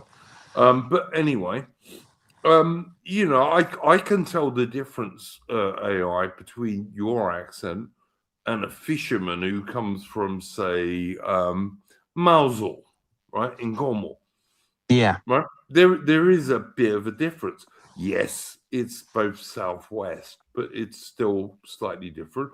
And as you say, like if you went to, say, Devonport or Falmouth, you get different accents again. But if you're English, you can pick up those differences. Yeah. I've got to say that where I get confused is Geordies and Mackems. Right, I can't really tell the difference between a Geordie from Newcastle and a Mackem from like around Sunderland. I think they're pretty similar. Yeah, I think they are quite similar. I don't think there's really maybe like a Northumbrian. I don't know, because it is similar, really, isn't it? At the end of the day. But it's like if you go to Scotland, Edinburgh doesn't sound the same as Glasgow. It doesn't. They're different. No. And then like Edinburgh, Glasgow is very different to Peterhead in the northeast, or the Highland. I was just going to say that if you go up north into the Highlands, different accent again, totally different. You know? Actually, if you go into up towards like the Murray Firth, Aberdeenshire way, in the northeast, it's very difficult sometimes to understand what they're saying if you're not used to the accent. I've got to say, right, my dad was born in South London in 1933, but most of his military mates were either from Glasgow or Newcastle, most of them. So I have no problem understanding anyone's accent in Britain. I've never had a problem. Like you can speak broad Glaswegian to me. I'll know exactly what you're saying. I think the weirdest one for me is like when we say Scots is a separate language, whereas let's say a Scotsman uses a certain word that you never heard before, but you hear it in the context he's using it, you know what that word means, even if you've never heard it before, but just because of the context in which he says it. Like that's one lot with Scots these days, where we might use a certain word I've never heard before, but because of the way that we use it, you know exactly what it means. I think it also depends on how much you've read, Mitch. It's like, when a Scots person says to me, "Oh, that's braw," or "She's a cute wee lassie," I know exactly what that means because I've read stuff about that, So I know braw means good, that kind of stuff. Yeah, and you do have like these weird. So it's like the urban ones. Someone mentioned there with the Bristolian one. In Devon, you got in Plymouth, the accent there is called Jana. It's like a Jana variation. And then you have your Somerset, and Somerset's different from Bristolian and Bath. So Somerset is what we in the army we used to call a real carrot cruncher accent. Yeah, and Cornish is. But they're all nice. This is the point. They're all nice because they're all British, English, and British good accents. I mean, there's nothing wrong with any of them. They're just English and British accents. I remember there was a paper about 10 years ago that said that the accents delineate sort of genetic differences. So, for example, if you go to somewhere like my neck of the woods in the West Midlands, we've got a lot of it's Welsh. I mean, people overestimate the Irish. I mean, some parts of Birmingham, sure, had a lot of Irish immigration, but elsewhere in the West Midlands, you get a lot of Welsh and perhaps a little bit of Scottish. But generally, we're more Celtic. Whereas you take somewhere like East Anglia, I think it's been proven that if you live in, let's say, East Anglia, chances are you're genetically closer to the Dutch than you are to the Welsh, which it makes sense to me when you've had Anglo-Saxon invasions and all, because there's a bit of academic debate to this day about whether how much of the Anglo-Saxon conquest was ethnic cleansing versus just mixing with the locals. The map, the one that Survive the Jive, which is the latest one that came out this year, shows effectively along the entire East Coast and within the South Coast as well. They're sort of extended. It looks like particularly along the coastal areas and in East Anglia and the southeast, and also south Dorset and Wiltshire area, Isle of Wight. The people living around there have stronger Germanic ancestry, like Saxon, and then the further north you go around the River Humber, it's populated all the way up to Tyneside. You got from Jutland Peninsula, so that'd be the Angles, and then you have in what's now like Western Mercia and the West Country, you have that's where you have a large percentage of mixing. So in Devon, for example, it's kind of like split between Brittonic and Saxon, and this is modern day mapping. And then when you go to Cornwall, Cornwall has like higher levels, I mean, of Brittonic, but also a mix of Irish and what have you. And even to this day, they did like people living on either sides of the Tamar River. You know, on one side, Devon, they had more Germanic ancestry than those living on the Cornish side. AI Americans never believe how many accents there are in Britain. And of course, I've got to say, in modern Britain, like so much else, there are less of these accents than there used to be, because, you know, everyone or most people spend their time watching propaganda, British Broadcasting Corporation, and all this shit. Yeah. But Yeah. there used to be far more accents. And even today, like, Americans can't believe how a relatively small island, although Britain is, I think, about the ninth largest island in the world. But people think in America, how can you have so many accents in such a small place? It's because people never used to move around as much as they do now. Yeah, I know. You know? I know with Italy, they've got so many accents and dialects similar to us in England, because when you factor Italian history, there's so much, like, you know, for example, a Southern Italian will have a different genetic background compared to a Northern Italian. Like, it's a bit overstated. It's like people think it's all Arabs. No, it's just the Northern Italians had a lot of Lombards and groups like that moving in, whereas the Southern Italians didn't really have that. Like, they've kept Yeah, alive. no. Yeah. Listen, go to northern Italy, anywhere from Rome northwards, and you'll see loads of really cute blonde Italian girls. There are Yeah. many. You have blondes, Nordic looking. I mean, Tyrol, basically they're just German.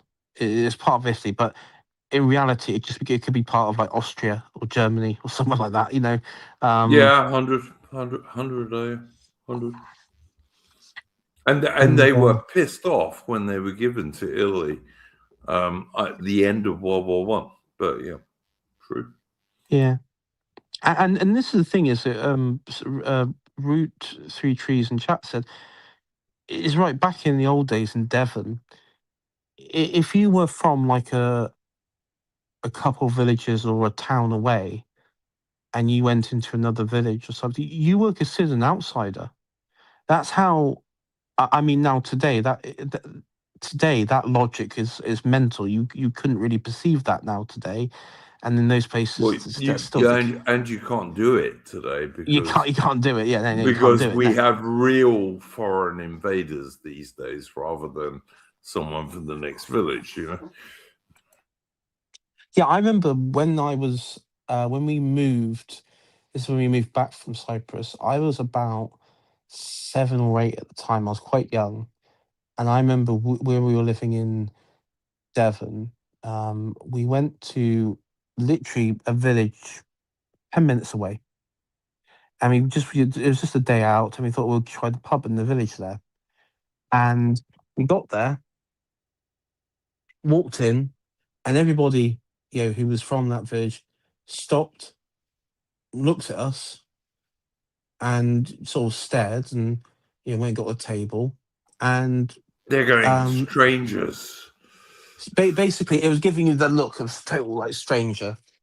And in the end, my parents said, "That's it, we're leaving," because they were like they wouldn't come to our table.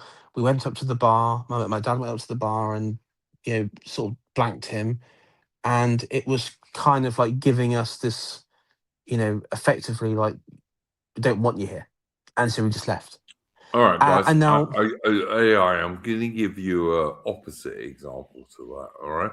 The first one is Nat Spurs in the chat says anyone who speaks multicultural London English should be deported. Right. I agree with that totally. Like if you sound as a white guy like some West Indian wigger, yeah, I'd deport you. Oh, is that like your Yardy accent and stuff Yeah, like that? yeah, Your white yeah, yeah, Yardy, yeah. But you know, a few people in the chat might be able to realize that originally I had a Cockney accent. I did. My brother, my younger brother, still has a Cockney accent. My dad could do any amount of Cockney rhyming slang you wanted. He knew all of it. All right, but he was born in 1933, and absolutely, if you speak like some sort of West Indian and you're a white guy, I'd kick you out. I absolutely would. Okay, I would. But on the other hand, I have never been anywhere in England or in Scotland or in Wales for that matter where anyone was nasty to me. I just haven't. No. Maybe it's because I'm 6'2" and I'm 200 pounds, but I don't think so. I'm not particularly threatening, you know. I will say parts of Devon. I think Root Trees and Chat there will sort of know it. Parts of Devon and Cornwall, it was like that. It really was like you know, sort of like outfitification of outsiders. And in some ways, particularly in Cornwall's case, I think they were quite justified because when you look at what was happening, where you had the Yeah, purchasing of yeah. second homes and stuff, I don't actually dislike them for doing it. And No, maybe in no, some ways, no, absolutely not, mate. no, no. Listen. I adore Cornwall. I think it's the best bit of England because it's so wild, and you know it's got so much ocean around it. It's great. And many great Cornish Royal Navy sailors, by the way. But yeah, no, I love Cornwall. I think it's beautiful. I could hear Trelawney when we lived back in Cornwall, back in the village. Now he'd be shouting at you, saying, "Cornwall's not part of England. It's not part. It's the other side of the Tamar. It's not part of England." Yeah, all right. Try and survive on your own, Cornwall. It won't work. But anyway, but yeah, no, I adore Cornwall. I think it's beautiful. Someone saying I sound like Michael Caine. Maybe he's another. Michael Caine was actually born in the same year, very close to where my dad was born. So yeah, maybe. But yeah, no. Someone saying they're like Poldark. That's a awful fucking chick series. But all Yeah, right. no, yeah, no, absolutely. Jamaica Inn's a bit better. Read the Jamaica Inn, that's a bit better, but Oh no! Look, that's if good. you want a good series about Cornish Royal Navy guys, you got to go with Bolifo. Bolifo's good. He's a Cornish dude who's an officer in the Royal Navy, and yeah, pretty good. Yeah.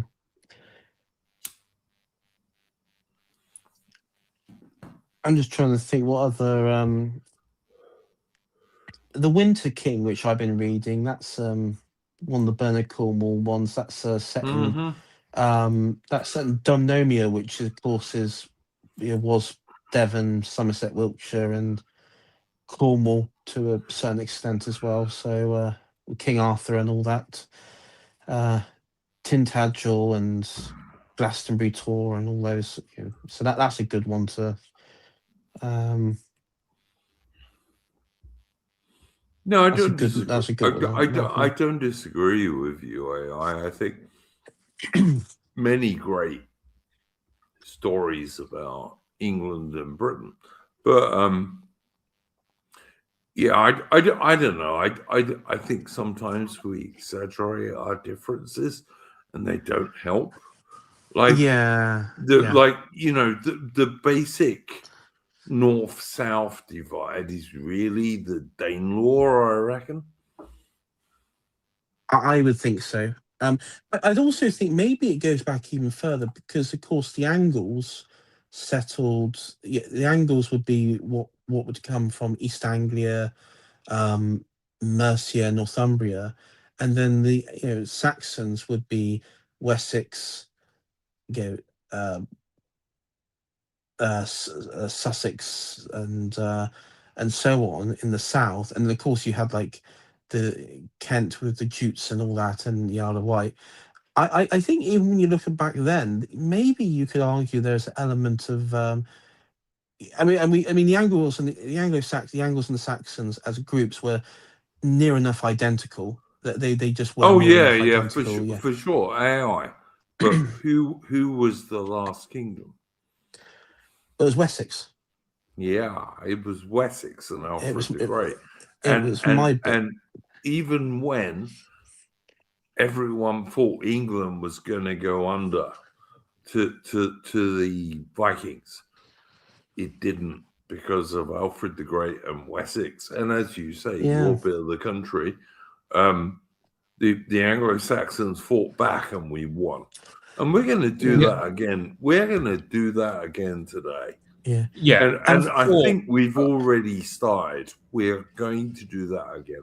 I saw on Twitter, like, people were saying, like, because I know every so often there's always a conversation, oh, well, when the Anglo-Saxons came over, like, and was it only because of a Norman invasion, as well as us taking over Wales and Ireland and Scotland and all the rest of it? But you had a lot of Celtic DNA mixing and all. And because, for example, it was, some people will say that before 1066, like, the average Englishman was blonde hair, blue eyed, and all the rest of it, like sort of that kind of phenotype.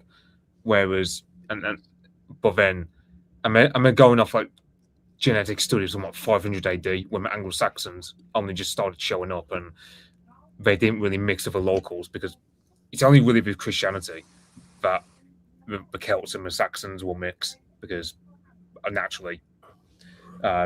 Mitch, you're talking about towards the end of the Roman Empire, right? When the Anglo-Saxons were invited in by the Britannic people to defend them, supposedly. But From the Picts and the Irish, yeah, and also like the Norse and all sorts of other people. Oh no, not the Norse, because it was literally just the Celts. Like, you got, it's worth noting that the Saxons of that time were the Vikings of their time, when you think about it, especially with seafaring. Oh yeah, absolutely. I agree with you, Mitch. And also, I saw your post on the Discord, Mitch, and look, all right, I got brown eyes and I got browny red hair when I had any hair. Yeah, loads of Anglo-Saxons had that, I think people get the wrong idea, because they think that we were all blonde hair and blue-eyed before the Norman conquest. I mean, it's only because of mixing with the Celts. No. It's like, no. Like, because the main thing is, so, I mean, I've got really dark hair and I've got green eyes, but those are very Celtic traits to have, like, phenotypically for me. So, and it's really obvious, because, I come from the West Midlands, and, I can trace one side of my family to Wales. So it's perfectly natural. Fair enough. Yeah. Yeah, but even then, I think even before that, I think certainly by the time you get to the Norman conquest, let alone us conquering the Celts, the average Englishman, like, we weren't, because there's this idea that it was that, before a certain time, we were all basically looking like Scandinavians. As well, no. So, no. You can imagine Harold Godwinson would look Scandinavian, but that's because he's half Danish.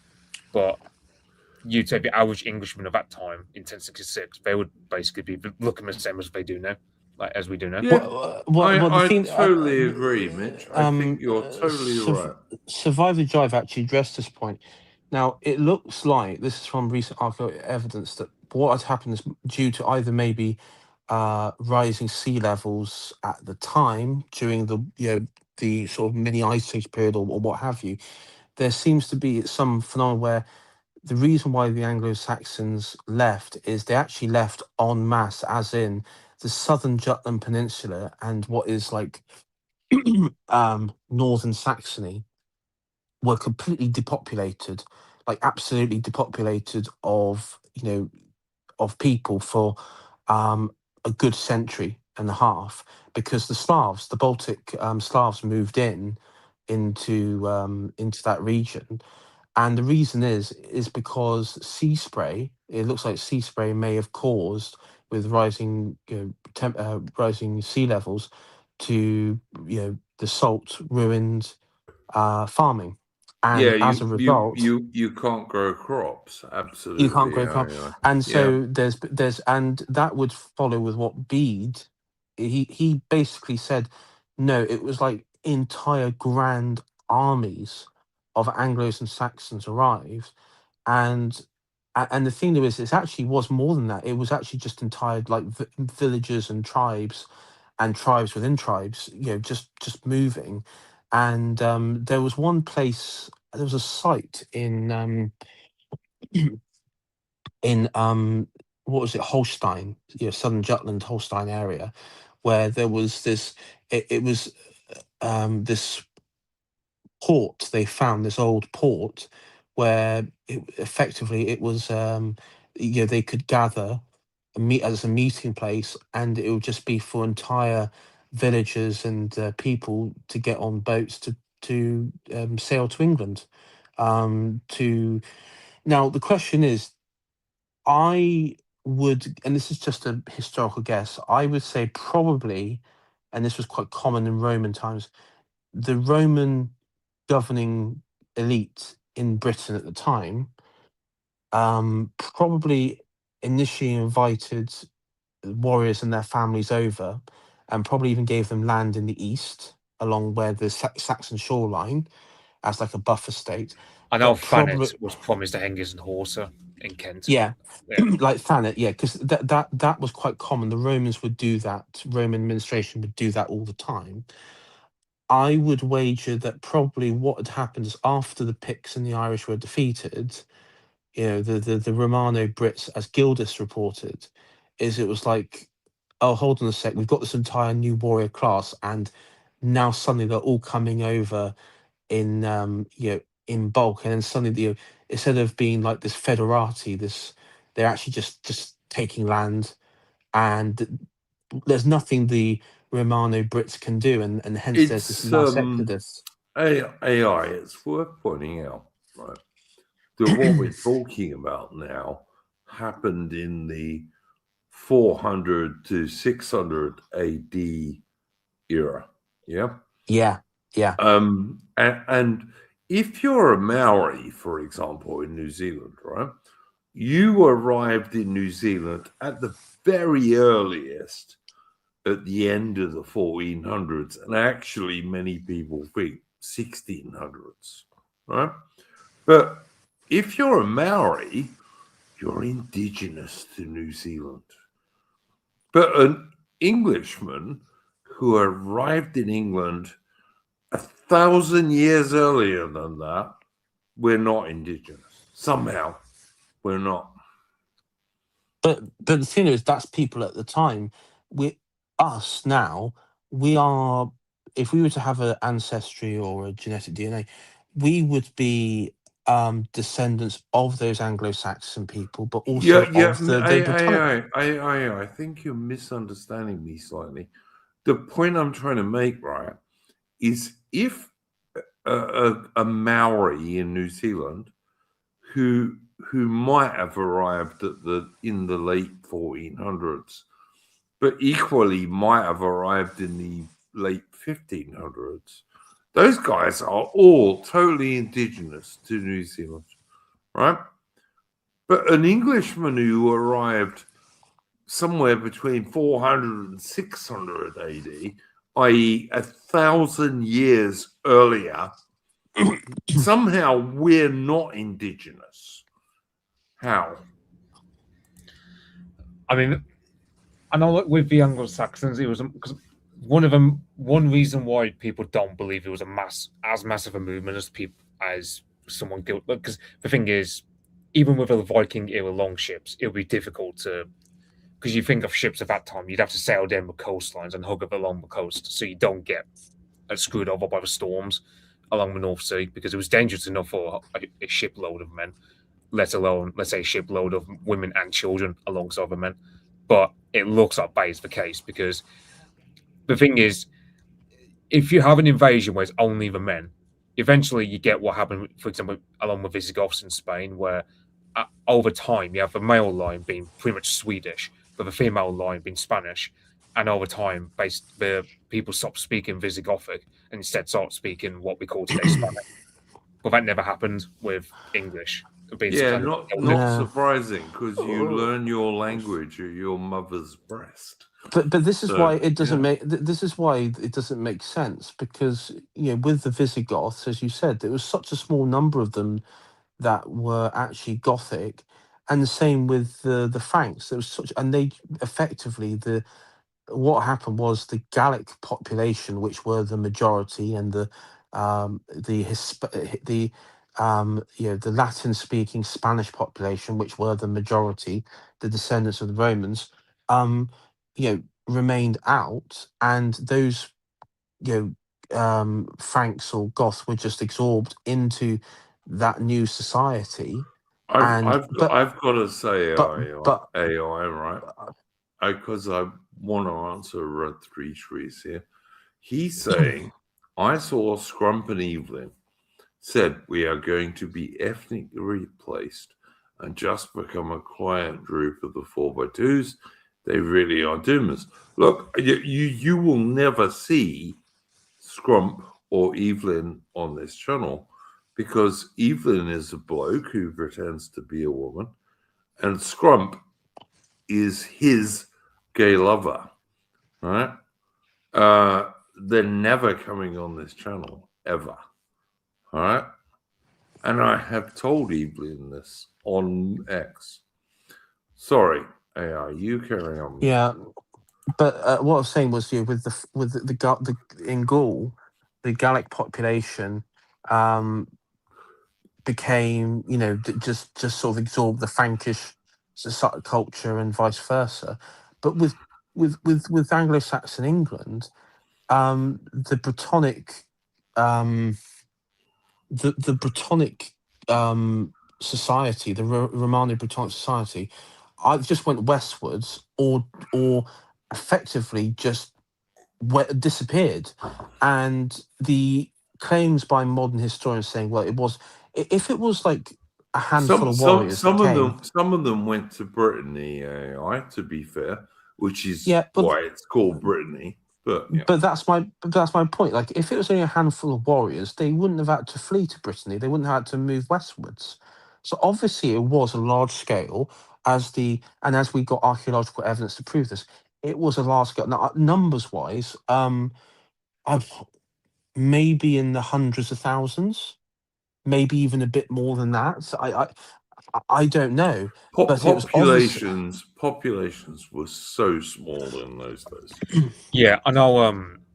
Because the thing was, you have, for example, when Caesar, for example, came across the Suebi in, what is it, 55 BC or something like that, they were talking about tens of thousands just being casually moved inside of one season into parts of Gaul, like when the Suebi were muscling in on there. Yeah.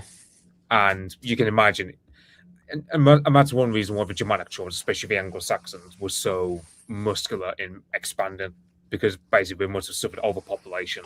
Plus, also, also that part of Germany they came from was swamp, like easily flooded, so they had to go over to England to find passage. The new archaeological thing says that they reckon about 100,000 Anglo-Saxons crossed in the initial wave, which would indicate that would have been a lot back then, anyway. It would have been a massive amount, yeah. That would have changed the. Bearing in mind, if they where they settled, the native Brits, went westwards. They settled in what would have been the early Anglo-Saxon territories in England, and then that would explain you've also got to remember that the native Britannic people had been tamed by the Roman Empire, particularly in the southeast, right, which is where the Anglo-Saxons first settled. Those guys had been pretty tamed by the Roman Empire. They expected to be defended by like Roman legionaries or Roman auxiliaries. Yeah. And when they didn't have them because the Roman Empire withdrew their troops, this is when they said to the Anglo-Saxons, okay, we'll pay you to come over here and guard us, right? Yeah. That's what happened. And we know from archaeological evidence that particularly in what's now between London, London and Colchester and the southeast, large parts of the southeast, the Brittonic Roman population there spoke Latin, had Latin name, and also were at that point majority Christian and had very little. They were the only part of Roman Britain where they really did abandon their Celtic roots to a certain degree. All right, I've got to go on a tangent here, AI. Road 3 Trees is saying that Evelyn and Scrump, you know, the transvestite and his boyfriend, were talking shit about Morgoth. Well, I'm sorry. I like Morgoth. I don't totally agree with him.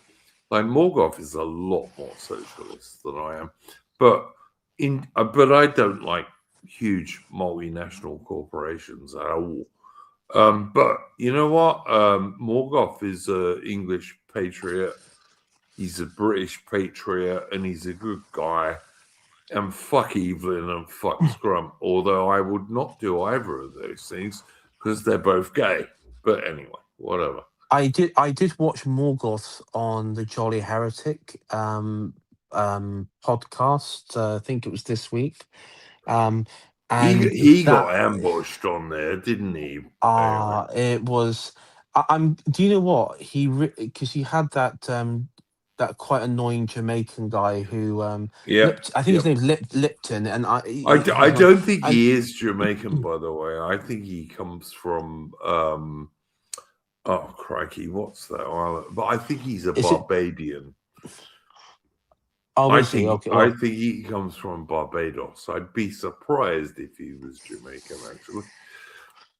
Yeah, but that was really funny because they were trying to do the whole, base black man sort of thing, and Morgoth just totally denied the framing and was like, "Okay, even if he's saying the right thing, why does he have to be the one to say it? Why does a foreign national have to be the one to say it?" No. Morgoth did really well on that, I thought. Morgoth pointed out that a black politician, that thick shit David Lammy, talking to a BBC black reporter whose name I don't even remember. Trevor Phillips. Sky News, Trevor Phillips. Thank you, AI. But David Lammy talking to Trevor Phillips, two black guys discussing how disgusting the British population were. That was grotesque. Like, can you imagine in a nation like India or a nation like let me think, Nigeria or any nation in East Asia? Can you imagine that happening? Two white English guys telling the locals how bad they are. Do you think Do you think that could even possibly happen in any of those countries? Because of course it won't. But in Britain, it does, and we're supposed to think we're a real country now. Well, and this is the thing. This is what he was getting at, and this is where Morgoth was getting annoyed, because it was kind of like, well, that is the entire frame of the established right-wing movement as a whole. You have two, and you see this so often, and it's not just me, because when I was watching this, I I'm was thinking, sorry, I'm sorry, AI. You don't mean the established right-wing movement. You mean the established government. well, but also in right-wing movements in this country. Oh, come on, AI. No, all right, I'm talking about real right-wing movements like you and I. We don't believe that shit. No, hold on. I say quote unquote right-wing movements. Okay, right-wing move like reform. Quote unquote right-wing movements. But you even find in various discussions within those, you'll have like a discussion of British identity, and then suddenly it will be like, and this is the formula they love to go with. It will be like, white English girl, white English girl one, white English girl two, and then like Asian man, black man. And if you notice, white men are just not present in any discussion or any visibility. Yeah. Look, AI. Maybe I'm too advanced. I don't know. Like Reform UK, which is the Teal Tories, they're not a right-wing movement. The Conservatives, in air quotes, are not a right-wing movement. There's only one right-wing party in Britain these days, and that is Restore Britain under Rupert Lowe.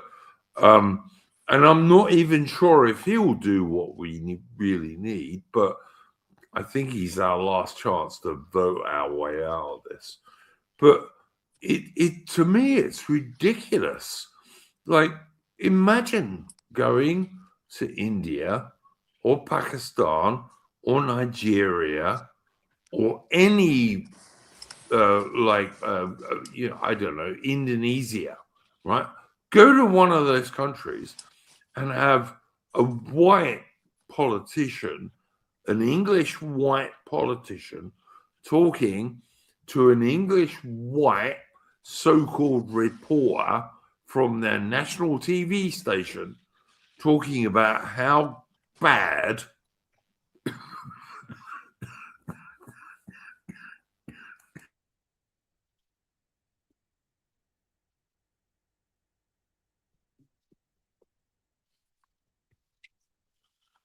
Oh, you there, Andrew?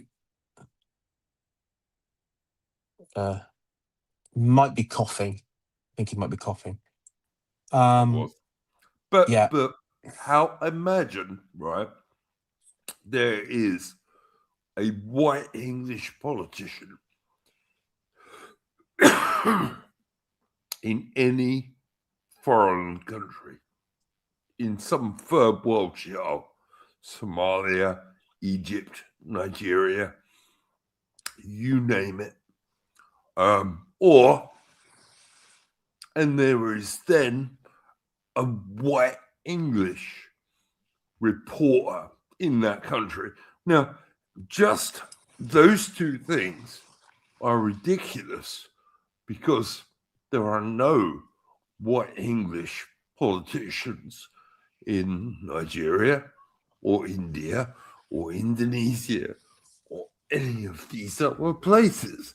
There are none, because only Britain is dumb enough to allow these people into our country.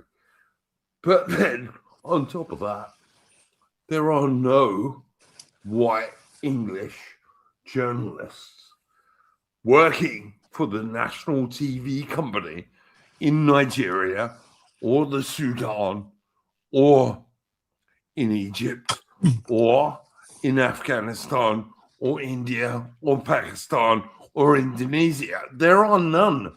There's not one. Only Britain is dumb enough to allow someone like David Lammy to be a politician in Britain and somebody like Trevor Phillips to be a journalist in Britain. Trevor Phillips should fuck off back to wherever his father and mother came from and be a journalist there. So should David Lammy. This is the truth. Yeah, and this is what as Morgoth correctly said, it was grotesque to hear these two black people talking about what should happen to the native Anglo-Saxon Celtic British people. It was grotesque. It was 100%, and this is what he was. This was like what he was getting at, and he was getting really wound up over, and they were sort of like trying to pretend like he we don't understand what your objection to this is, and I mean a good example is kind of I mean take South Africa for example at the moment today. The white population are a minority, but you would never have on a South African main TV station or something have two white Afrikaans discussing Not no a chance. Not a chance. you would no, you wouldn't have that. And I and the thing is what you have now is because you have I mean there are so many diversity quotas now in various forms where white men in particular are prohibited AI, right? I know AI. I know you and Mitch are pretty, you're fairly young guys and you're in to the internet and all the rest of it, right? Try and find me one white British dude who is a politician in any third world country. Try and find me one. And if you can do that, then try and find me one white British dude who is actually a serious frontman reporter for a major national TV station in any third world country. I guarantee you will not find one of either of those two categories. Not one. The only one I can think of, mind you, is do we class California as a third world country? Well, yeah. No. Yeah, America. Listen, I get your point, but America is officially. It's not a third. Yeah, it's not a third. It's not a third. No, I can't think. The only one I can think of is there is. I mean, do we even call South Africa a third?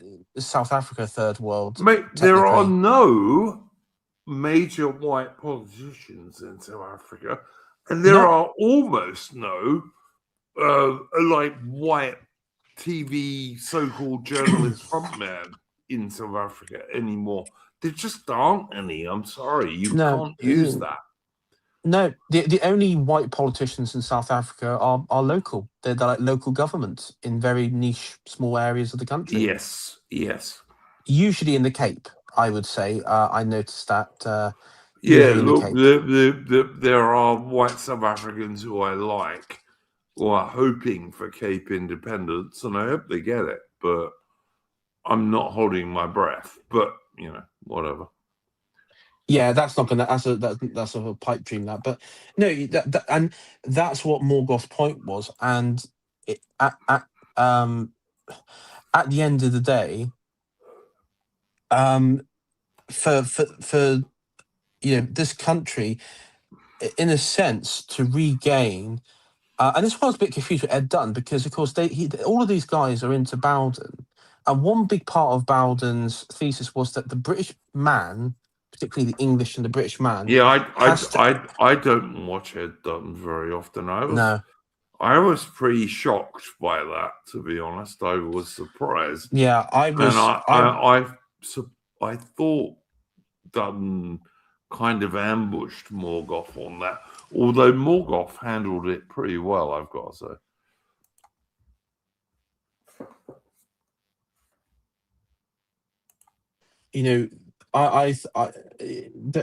I'm going to be honest. They did sound a bit shit libbery when it came to Morgoth on that, and I was surprised because I thought like I do watch them like every now when they do like guest interviews, and I was like come on, you're just sounding like just like low rent liberals at this point. It's just like low. It's like 2010 liberal talking points that they were sort of parroting back at Morgoth, and Morgoth was like, like what the fuck is this? And I think he even called that Peter guy who was, basically like a libtard. This is what, unless you're a libtard or something.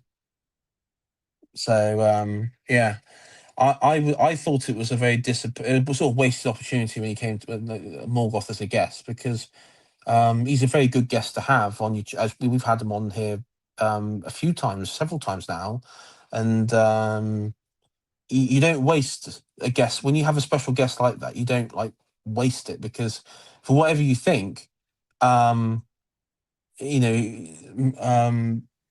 Morgoth has a he's very much in tune with the mood of the country, particularly in the north, and he has his Substack sort of shows that as well.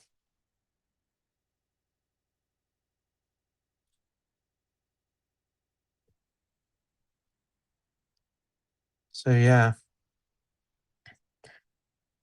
Duke, did you want to mention Northern Ireland quickly, or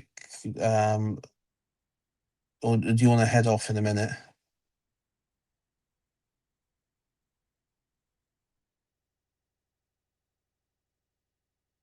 Duke, are you there? Chat, people in chat, can you still hear me? Or have I gone? Is the whole network down? No, you're still here. Oh, yeah. Okay. No, that was my fault. I had to go and have a slash, as we used to say in the army. I need to urinate, as they say. But yes, I like I said, go watch any TV you want. You can do it on the internet these days, guys. You can go and watch Nigerian TV. Wouldn't advise it, but you can.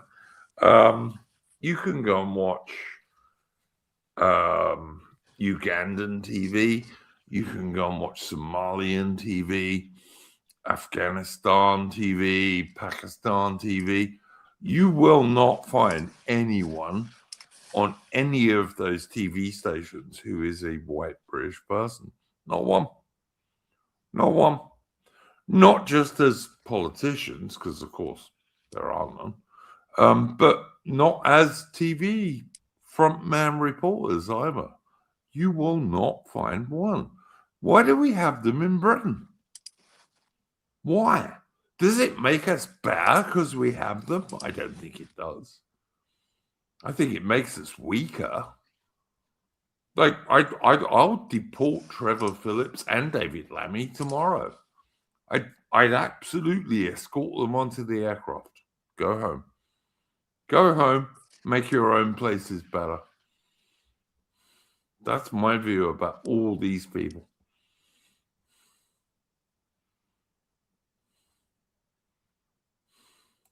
Yeah. Really, it is. None of them belong in Britain. They don't. I'm sure David Lammy can do great things for his... Where is David Lammy from? I think he's from what's that mainland Central American place that used to be Britain? Belize. I think he's from Belize. He should go back there. He could probably make it better. Trevor Phillips can go back wherever he comes from. I don't care. Or his father comes from. That's fine. I don't think any of these people should be in Britain. I'm sorry. Well, and the thing why? is, yeah, I mean, the thing is, they have been okay, and then these fuckers will say about, well, when the British were in my country, like, listen, we were excellent guests. You guys are the worst guests ever.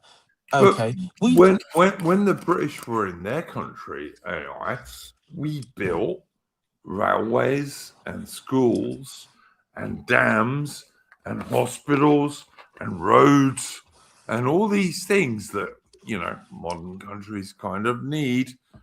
And we also provided a pretty fair justice system. And what do we get in return for that? People who will arrive in your country, stab someone about 15 times, claim he was a racist, or blind you by stabbing you in both your eyes and then try and chop your head off. Well, I'm sorry, British Empire wasn't quite that, was it, boys?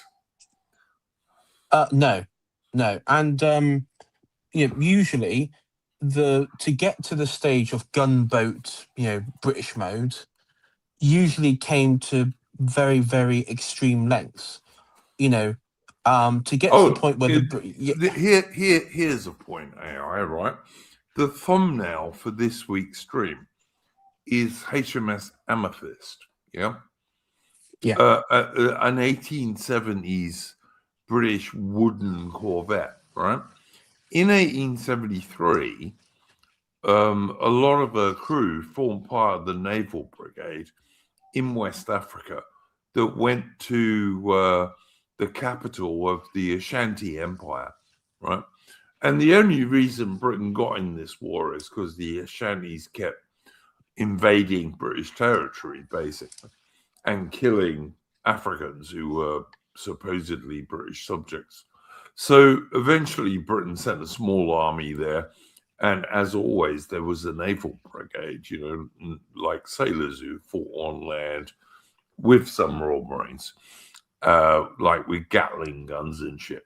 And when Britain got to the capital of Ashanti, which I think was called Kumasi, if I remember correctly, Kumasi had buildings and roads lined with human skulls. And all of these human skulls were human sacrifices. And they were mostly like prisoners of war or slaves who the Ashantis had decided to kill. And like 99% of them were other Africans. Because Africa's always been like that. And it's not going to change anytime soon. It's not. No, even today in parts of Central Africa, they have, with like various French and what have you, and Belgium influence, you still have those mountain of skulls. I mean, I talked about Sierra Leone the other week. That descended back into mountain of skulls and petty tribalism. When you were talking about the 2000s, when they had to send Royal Marines and British troops there and Royal Navy and all the rest of it, yeah, absolutely. And they were cutting off the limbs of children and women and mass raping all the women and the little girls, because that's how the Africans make war. It just is. But they can't live alongside civilized people because they're not civilized people. I'm sorry. They're not. Yeah. And no amount of liberal, white man's, like a liberal fucked up version of white man's burden and trying to tame the noble savage mentality, it's just going to change that. And I think that is like the number one liberal archetypal fantasy. Quite frankly, it is the number one fantasy. We're all the same in our brains when we're born. No, we're not. No, we're not. No, we're not. Sorry, it's crap. By the way, we've lost Mitch. Let me just say, please go and check out Mitch's channel. It's called Mitch History, and he's got some really good videos on there, particularly about the American Civil War, if you're interested in that. Really good channel.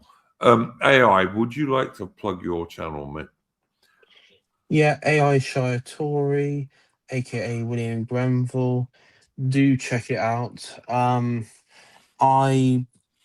was going to say, I've got a couple streams coming out. One of which is going to be on the Fourth Crusade, the worst of it all. Oh dear, that was a bad one. Yeah. That's going to be a bad one. And then after that, we will cover the. I'm not looking forward to the fourth. I might just skip the. Shall I just skip the Fourth Crusade chat? Shall I just skip it? What do you think? Is it worth mentioning? I'm not sure, man. It wasn't a good crusade because it did more harm to the Byzantine Empire than it did to the Muslims. But yeah, okay. I mean, it's also not that interesting. I mean, it's interesting to a point, but it's kind. All it was is the Venetians just went with berserk, and I don't know. I kind of feel it's just like Italian nonsense. I might just do a post. I think I'll skip that. Yeah, I agree. I think I'm just going to skip that one. I'm just going to. I'll do like a written. Like those the government departments when they do like a statement. I'll just do a statement saying this is what happened. Total bollocks. Anyway, moving on. Just AI, just condemn it, all right? I think I'm just going to condemn it and just say, like, just listen, condemn it and say this was bad, but it was nowhere near as bad as what the Byzantines did before, which of course is a lie. But all right, but yeah. Yeah, so in that sort of breaking revelations, I guess the next stream I'll be doing in this kind of week will be the Northern Crusades. The Northern Crusades. That's the Teutonic Knights and all that stuff. That will be the Teutonic Knights and the Livonian Knights Brotherhood as well. That is the. They were like the junior. They were connected to the. They were the first ones in the Baltic, and they became the junior to the Teutonic Knights. And I feel sorry for the Livonian, but because they were like in Estonia and Latvia, Duke. They were up in that neck of the woods, and in Riga, particularly, and they were they're overlooked, but they were quite good. They were quite good, and they were very good fighters. They were good fighters, and they're slightly overlooked because the Teutonic Knights were bigger, better, had more sort of money backing them, and they were good. I mean, don't get me wrong, the Teutonic Knights were good as well, but the Livonian Brotherhood tend to get they're overlooked a bit, in my view. Can I just answer Woodpit in the chat? He's saying, Duke, did the Zulus kill women and children during the Zulu War? I've heard you say they didn't, but I don't know for sure. Look, in the Zulu War, the Zulus never really got the chance to kill many women and children because Cetshwayo, the Zulu king, didn't want to invade Natal, which was the British colony next to him. And in fact, Dabula Manzi, his half-brother, who attacked Rorke's Drift, only didn't get into trouble because he was Cetshwayo's half-brother, because the Zulu king didn't want to invade Natal. So during the Zulu War, by and large, no, they didn't kill women and children. But if you go back to Dingaan, Cetshwayo's father, I think it was his father. If you go, or half father or whatever, actually, Mapandi was Cetshwayo's father, so Dingaan was his brother. If you go back to Dingaan in the 1830s, then the Zulus attacked many of the Voortrekkers' wagon trains, and they killed loads of women and children, loads and loads and loads. And normally, when the Zulus attacked another African village, they would kill everyone. I mean, they might keep a few of the cuter girls as slaves, but they killed everyone else. Like women, children, little boys, little girls, everyone. Old people. Yeah. They just didn't take prisoners. That was the Zulu way. So yeah. Just to answer someone in chat, the Teutonic Knights were pretty savage.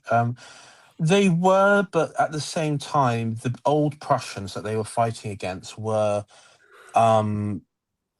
incredibly savage. I mean, when it came to it, one tribe, Old Prussian tribe, basically viewed that women, or when women would give birth to children, if it wasn't a boy, because boys warriors and higher value, what they would do is if it was a female, if it was like a female baby, they would just leave them in the woods, just like chuck them in the woods or something. Were they all gay, AI? During war, but I will caveat this: during war, No, during I was times. going to say, because otherwise, like, they'd all have to be gay, because you're not going to find yourself a chick if you do that, are you? Well, what they did is they would raid other tribes and even Ah, outside right. and basically kidnap and rape women. So, like, one of the tribes that the Teutonic Knights fought were like that. And look, when you're fighting against that level of savagery, it's like the Spanish with the Aztecs. You know, you have to fight that savagery. You have to be brutal in on itself. War is You know, brutal. War is yeah, brutal. yeah. It's brutal, and It is. yeah, It's yeah. brutal, and if you're not brutal, you won't win. And But that's why. on the other hand, if you're a British dude, by and large, you try not to kill women and children because that's kind of what we're taught. You know, I mean, like we talk about Captain Cook and his you know, he reminded all his officers. often used to fire over the heads of these natives, chucking spears at him Yeah, rather than killing them. Yeah, yeah. yeah. He said in his diary as well that he said that he explained to all the crew, officers included, that like these people don't know Christ. They don't know anything about Christian civilization or and British civilization or Christ or anything like that. They effectively. He said when he compared them to animals, he meant it in the sense of they have no knowledge of our ways, and so you can't blame them if they act out, which is like some logic in the sense of how you interact with Fair enough. an alien Yeah. tribe, and that's why he did it. And the only times he did cross it is where it came to self-defense. And whenever, no matter what, if your life is threatened, you always have a right to defend yourself Yeah, in that absolutely. instance. If you let yourself get killed, I'm sorry, you're a strange individual if you do that. Well, it's a strange behavior, yeah. And Yeah. so and that's what happened. And whenever the Maori warriors or what have you were killed, or the Hawaiian, the Polynesians, it was always in self-defense, and usually when they were being aggressive and attacking. Oh So yeah, look, that you time after time in Captain Cook's history, you can read like the native warriors were starting to hit people over the head with axes and shit, and that's when Captain Cook would open fire, basically.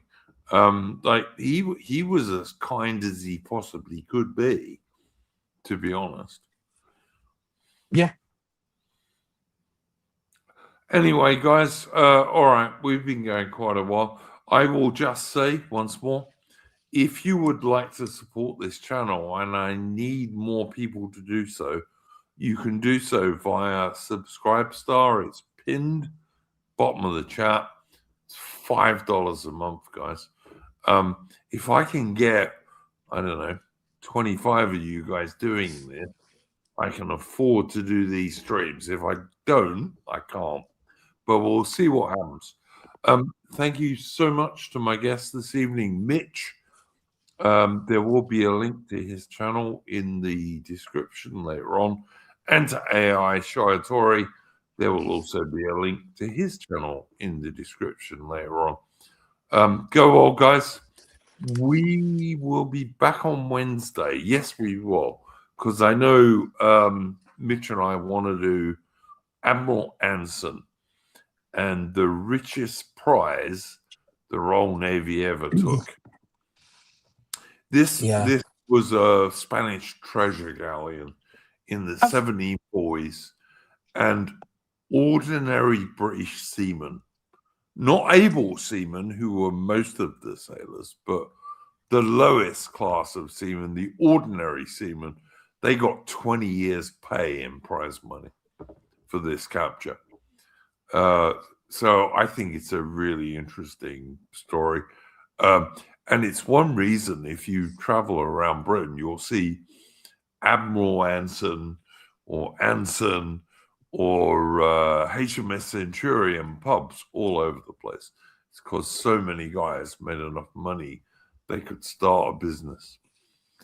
So yeah, I think that'll be an interesting stream. I'm looking forward to that one. I've wanted to do it for a long time. Any final thoughts, AI? I was going to say, have we ever done a stream on Sir Francis Drake at all? I don't think we have, but if you want to do one, we certainly can. Yeah, we'll file that maybe for a few, because that one is, I mean, his circumnavigation of the world and his and sort of raiding Spanish towns and cities in the New World, and then of course him setting foot in California and things like that. That would be looking for the Northwest Passage. That would be a good one to do. Yeah, no, absolutely. Look, and I've stood on Plymouth Hoe. Is it Plymouth Hoe? I think it is. Yeah, you know, where there's the statue of Drake playing his game of bowls and saying, "There's time enough to finish our game of bowls, and then we'll go and beat the Spanish." Yeah, for sure. Like to do that. That would be cool, AI. All right, guys. In the meantime, don't let the bastards grind you down. We'll be back on Wednesday. Go well.